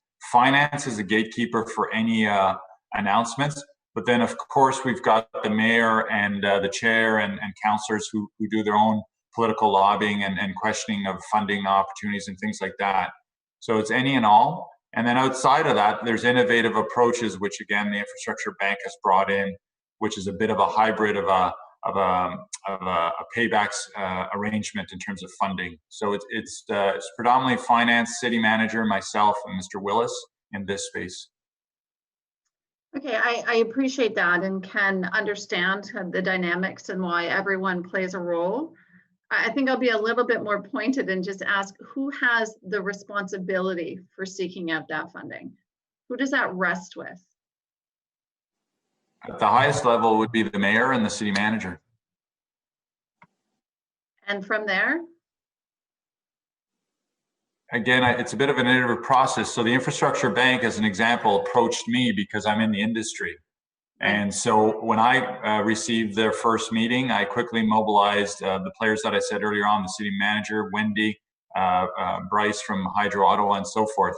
But in regular discussions with both my networks and the associations, funding is always being raised on all elements, whether it's for technology, whether it's COVID, and so forth. So the various associations, depending on the industry, and in this case on transit, I've got APTA and CUDA that have their pulse on everything that AMO's doing, FCM, and so forth.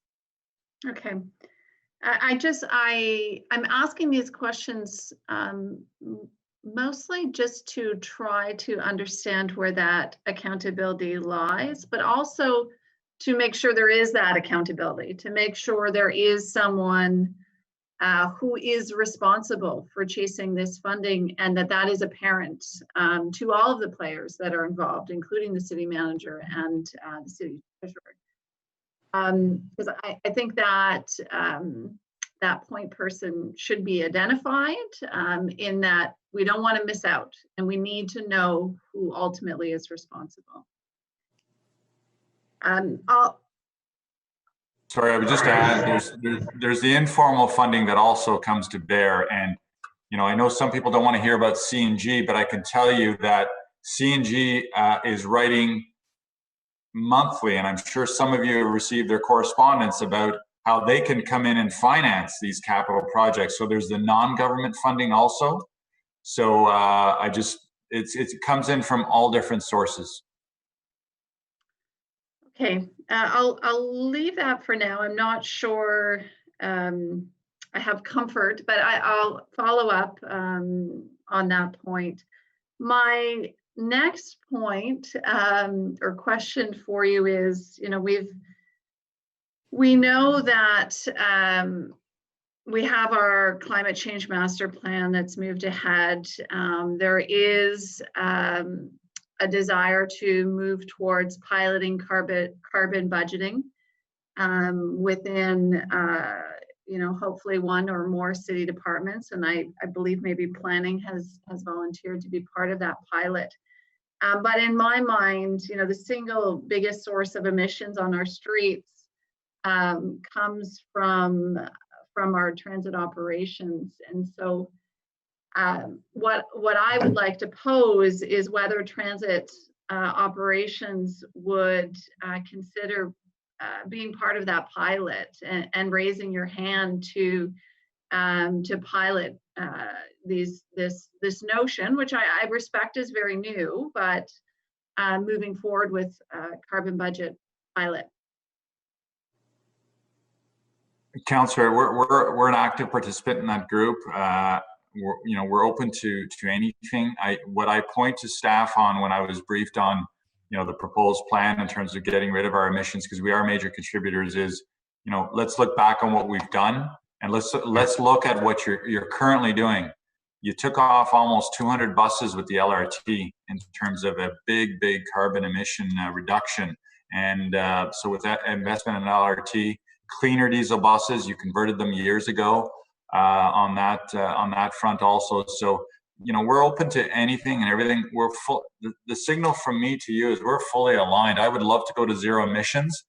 I wouldn't be doing my job if I didn't give you the financial aspect of it. And I'm sorry, I'm going to disagree with some people that are out there saying if you just wave a magic wand, electric buses are going to save you money. That's why I'm excited about what Infrastructure Bank has brought forward.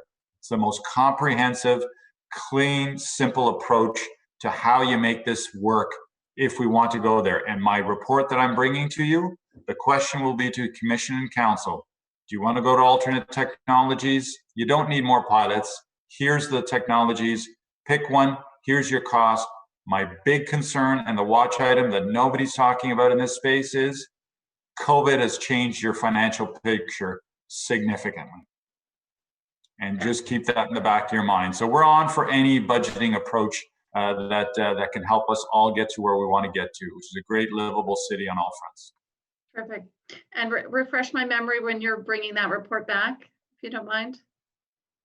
So we got to get through, again, the word that nobody likes to use, the pilot, but that's just to collect some data.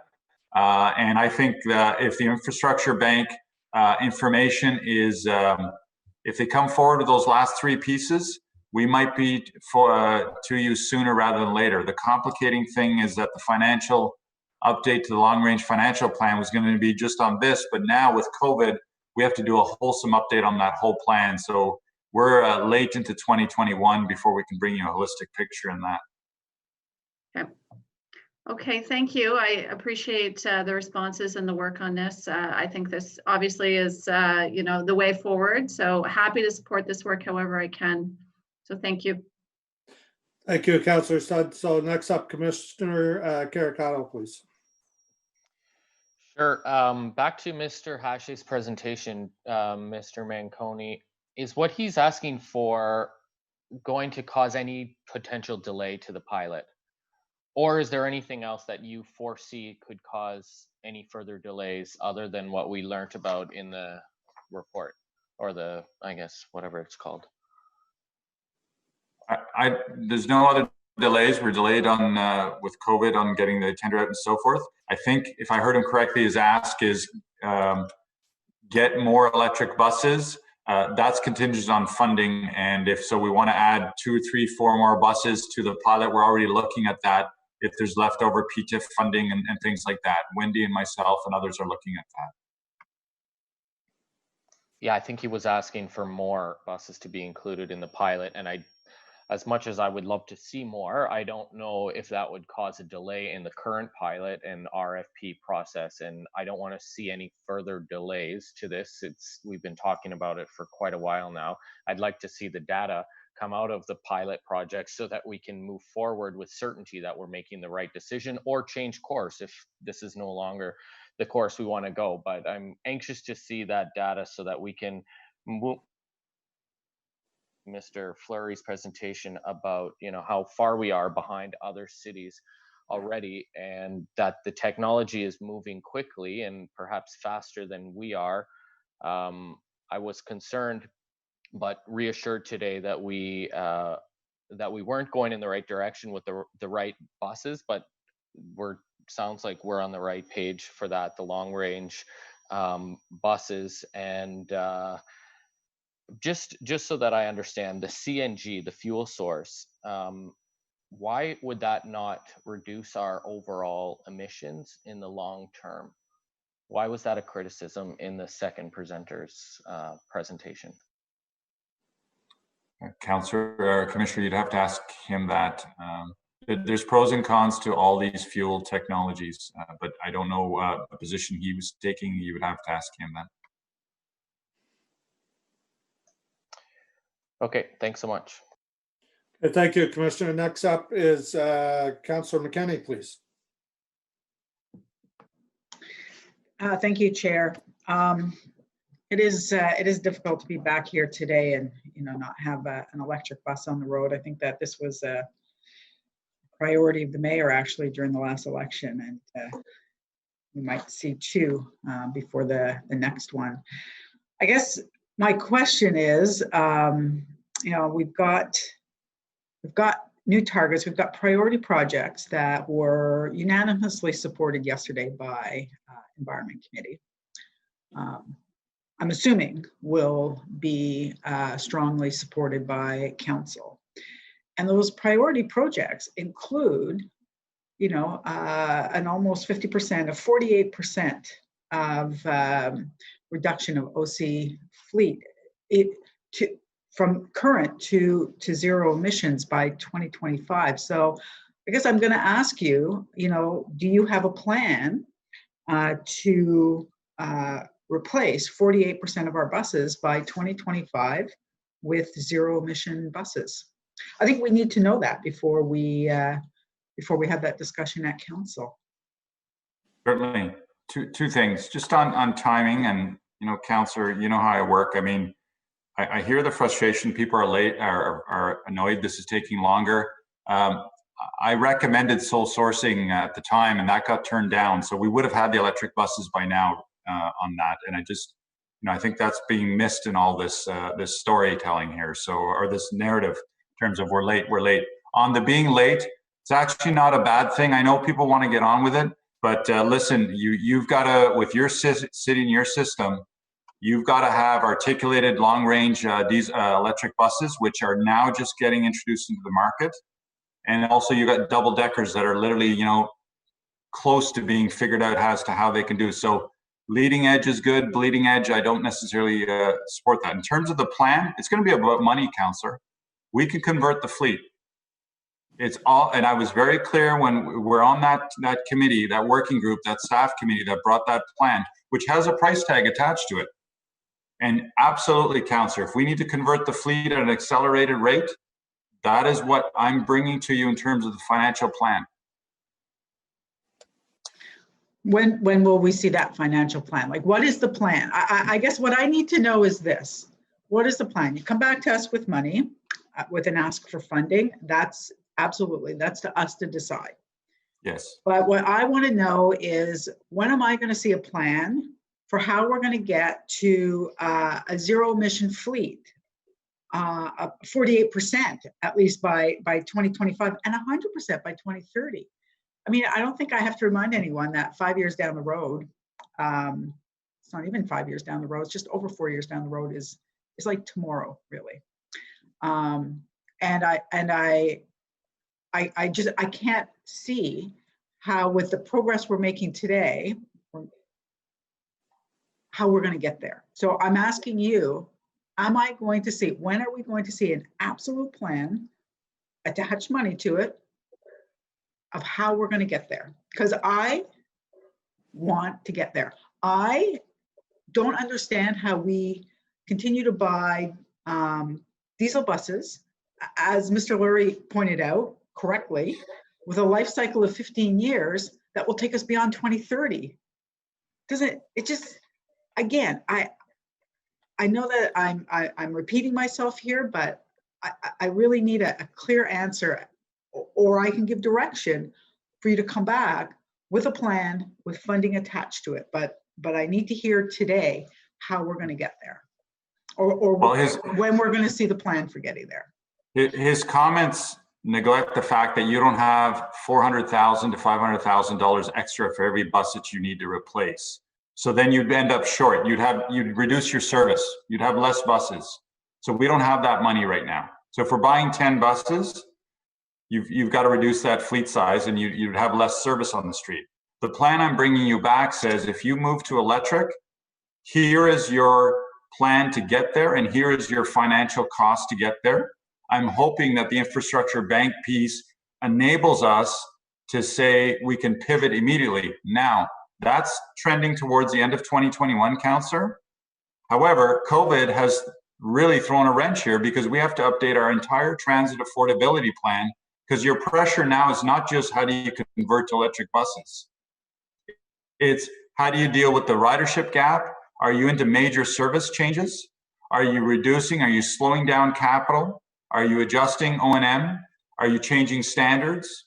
And the list is going to go on and on. So we're tracking to the end of 2021 that you would have that in terms of here's the electrification plan and the cost to do so. I have to work with Ms. Stephenson on how do we bring the rest of that to you, or can we do it in a two-step process? So it's all about money right now. It's not about everything's about money. And service. Which is also about money. And affordability, which is also about money, our money and people's money. But I just want to be clear then. So we're not going to see a plan until the end of 2021 on how we're going to meet our priority project targets for energy evolution. That's correct. And Energy Evolution knows that. They're part of the team. We were crystal clear that when they table that report to you, the immediate expectation will be, how do we convert our fleet? Because it's your biggest contributor in that space. And are you convinced that we can get there by 2025 and 2030? Right now, your variable is COVID. And right now, you don't have a funding source to make up the delta. So again, I'm excited about what I heard from the Infrastructure Bank. If they can change the stacking rules, they can come out with a life-term agreement sheet, and they can cover transition cost, you may be able to get there. But I wouldn't be doing my job if I didn't give you the challenge. You know, so great, you moved to electrification, but your service is horrible, or you can't afford bus shelters, or you can't afford other things, you can't afford certain standards and so forth. I want to bring you the whole picture. And so again, that's the work that I'm doing with Ms. Stephenson, because the COVID piece has changed transit operations very, very significantly. And there'll be some very difficult decisions for Transit Commission and Council to make if funding doesn't come through. And what is my last question then is, you know, how are we being kept apprised of your conversations with the Infrastructure Bank? Has there been a formal request? You know, not just phone calls one office to the other, but when I speak to the minister here, Mr. McKenna, she often asks me why we're not applying for many, like whether it's housing or transit or infrastructure. She's always asking me, why is the city not asking for this money? And I can't answer that. So, you know, have we made that formal request? You said that we need to get from them better parameters around a loan for what that would mean in terms of, you know, filling in that delta. Have we asked for that formally? Has a letter gone from the mayor? Do you need a direction today to have that happen? We just recently met with them twice, and they were both fantastic meetings. They actually fast-tracked the meetings with us because, to exactly your point, Councillor McKenney, I said I've heard also that, you know, local MPs, MPPs are saying take our money, and I said to them, I don't need a big long-winded presentation. Come in and tell me how your model works, which they showed us, which is what I've articulated to you. That quickly moved into, within 2 weeks, a meeting with the city manager, treasurer, and CEO of Hydro. And we told them specifically, come back with those three things: stacking rules, transition costs, and the term sheet parameters, because we're going to negotiate that so that you have a long-term view on this. And so if you speak to those MPs, those are the three things. And we're awaiting that. And the city manager gave that direction to the people that we met with. So that literally has happened in the last month, and it is going at a very quick pace. I've assured them that we have a captive council, that there is a big appetite to hear about alternate fuels and funding to it. And as I've said over and over again today, this is the first real proposal I've seen that is comprehensive and touches on all the key points, save and except those three. And the day of the funding announcement, their lead reached out to me, and I said, you owe us three things: get it in writing back to us, and then we'll engage very quickly. The mayor's office and the chair is positioned to do what we need to do politically if we need any of that. And one very last question then, just on top of that, when do you expect to hear back? When should we be asking you again for their response to those three things that we've asked for? The stacking rules, the transition funding, and the term sheet.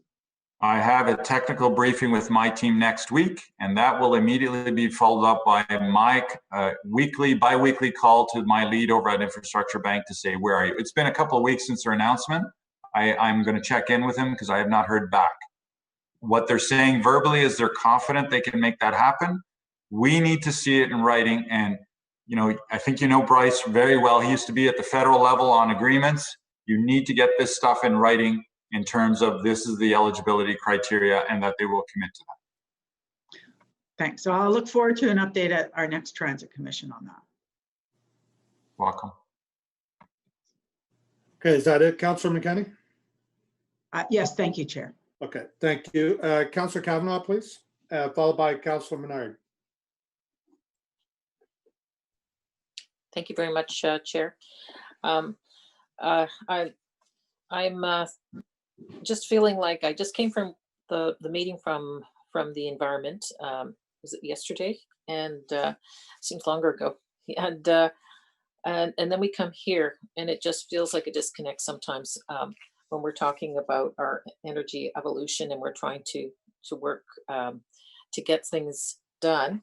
I appreciate that there are meetings happening. I'm really encouraged by that. And I guess it seems to be the when. And you're having a hard time saying that. But in our discussions with the feds, and I note Councillor McKenney's comments that they're saying that they want to give us the money, but can we put some timelines on them? And I would suggest that 2025, when we're opening up that stage 2 LRT, we should be up to par with a lot of electric buses. Can we give them goals that we need to do this, that this has to be part of it? If they're going to respect our climate change goals, which should be their climate change goals, can we push on that we desperately need these timelines? And it's not just for us, it's about them too, because we're trying to do something for the environment. That's what it all comes down to. We're not trying to just say we have electric buses. We really, really do want those targets. And I know you do too.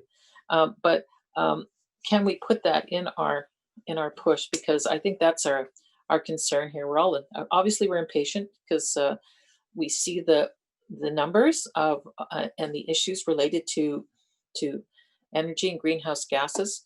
So that's my ask is can we convince them to tie that into the climate change and give us some solid some goals?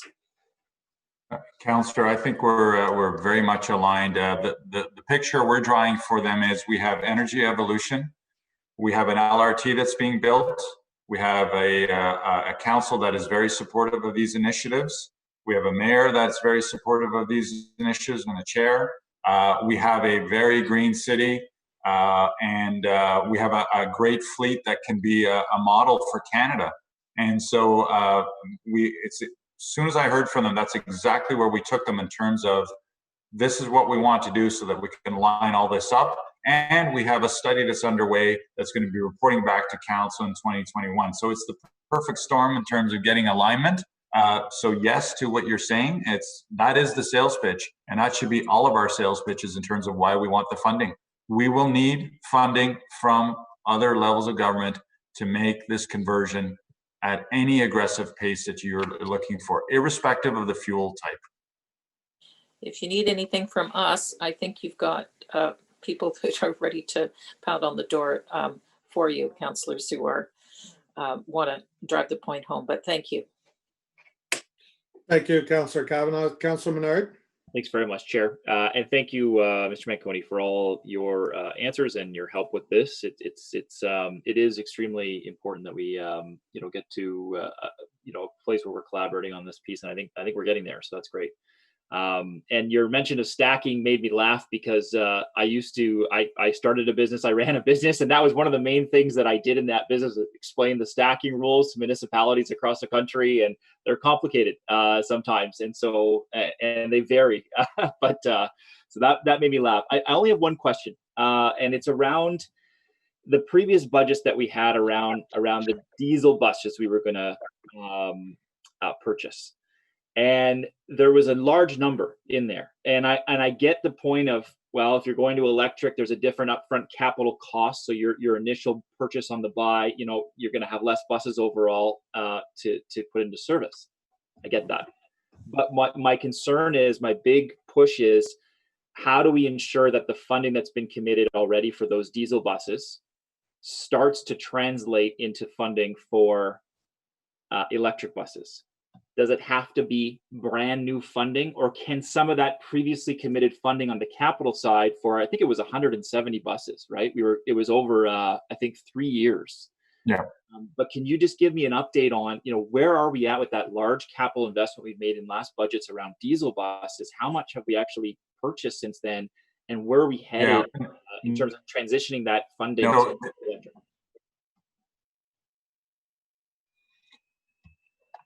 Sorry, Councillor, can you hear me? I had a bad connection there for a minute. Yeah. Yes. Okay, so no, if you go future years out, you've got X number of dollars for a diesel bus. That would, if we approve a plan to move to electric buses, that base would stay there. It's the top up that we're working with Infrastructure Bank to do the offset. So future purchases go there. Reminder though, it takes we're ordering a year out, so it takes a year to get buses in. So that's why it is the perfect timing. Back to Councillor Kavanaugh about, we've got a recipe to replace a good chunk of the fleet and go hard for the future years. What we're also watching now with lower loads and so forth is, do we push those fleets off a little bit, half a year or a year to drag it out so we don't have missed large purchase opportunities? That work is being done by our planning group and our fleet group. That's the briefing I was talking about.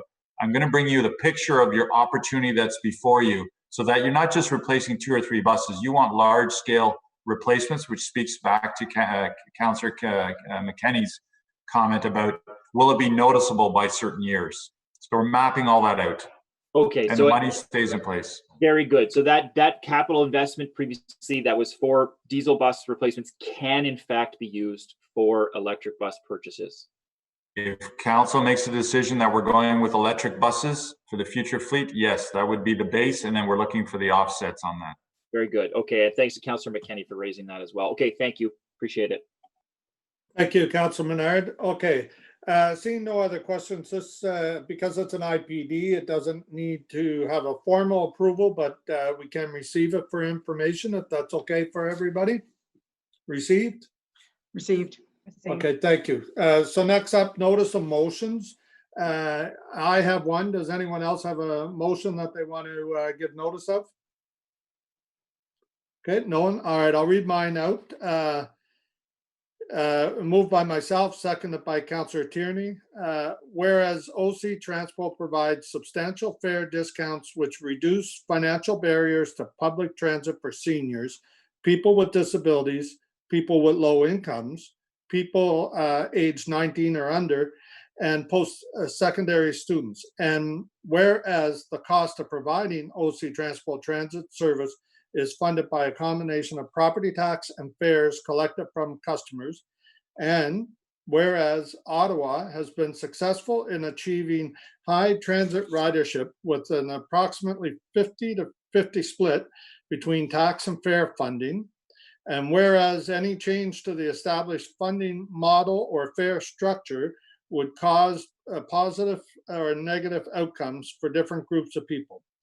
And whereas the COVID-19 pandemic has increased financial pressures and uncertainty for many transit customers and property tax payers, and whereas Mayor Watson has directed staff to table a draft 2021 transit service budget that proposes freezing fares of the Community Pass for ODSP recipients and Equipass for residents with low income to the 2019 fares, and therefore be it resolved that the Transit Commission directs staff to analyze and prepare an evaluation of possible ways to further reduce the financial barriers which reduce the ability to travel for those who need it most and can afford it the least, based on a review of solutions adopted in other cities across Canada and around the world. And be it therefore resolved that the Commission establish a working group made up of myself as the chair, Commissioner McKenney, Commissioner Caricato, the General Manager of Transportation Services, the Manager of Strategic and Advisor to the General Manager of Transportation Services, the Chief Financial Officer, and the Director of Transit Customer Systems and Planning Transportation Services Director, Employment and Social Services, or their designates to engage in the discussion on this matter. And finally, be it further resolved that staff report back to the Transit Commission as part of the next update of the city's long-range financial plan for transit, including any recommendations arising from the working group. Thank you. So we'll discuss that at our regular meeting in November. Basically the motion is to give a framework for staff to go away and save us every year budget trying to keep these fares and costs for the Equipass low. What I want to do is trying to build this into our long-term planning to try to get that, instead of just freezing fares, maybe we might even be able to go so far as to lower fares. So that's why I'm asking Councillor McKenney to join us in that effort, because I know she's been a strong proponent of that. So that's my motion. If everybody's good with that, we'll move on to other business. I want to take this opportunity to thank Chris. He's been our clerk since the start of this term of council. He's been a great assistance to myself and to the commission. We want to wish him well. As many of you may know, he's also the clerk for the Environment Committee, which meets the day before. So this is the week every month that drives Chris crazy, I'm sure. So I want to thank him for his efforts, wish him well, and welcome Eric on as our new clerk, who will be taking over the work coming up. So Chris, I salute you. Thank you for everything. Thank you, Chair. Okay. It's been a pleasure. Yeah. Thank you, Chris. Thank you all. Okay, so Vice Chair, can I have a motion of adjournment, please? Motion to adjourn. Okay. Next meeting, thank you, Vice Chair. I'm assuming that's carried.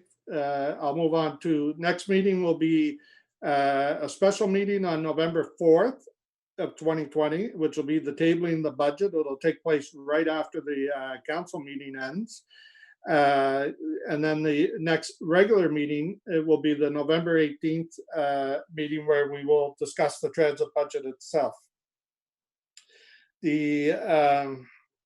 The meeting on the 4th, I should remind everybody, starts 30 minutes after that council meeting. So there we go. Thank you, everybody. I'll remind folks we have the media availability, I believe, 15 minutes after we close off here. So thank you all. Have a great time. Bye. Thanks, Chair. Bye, everyone.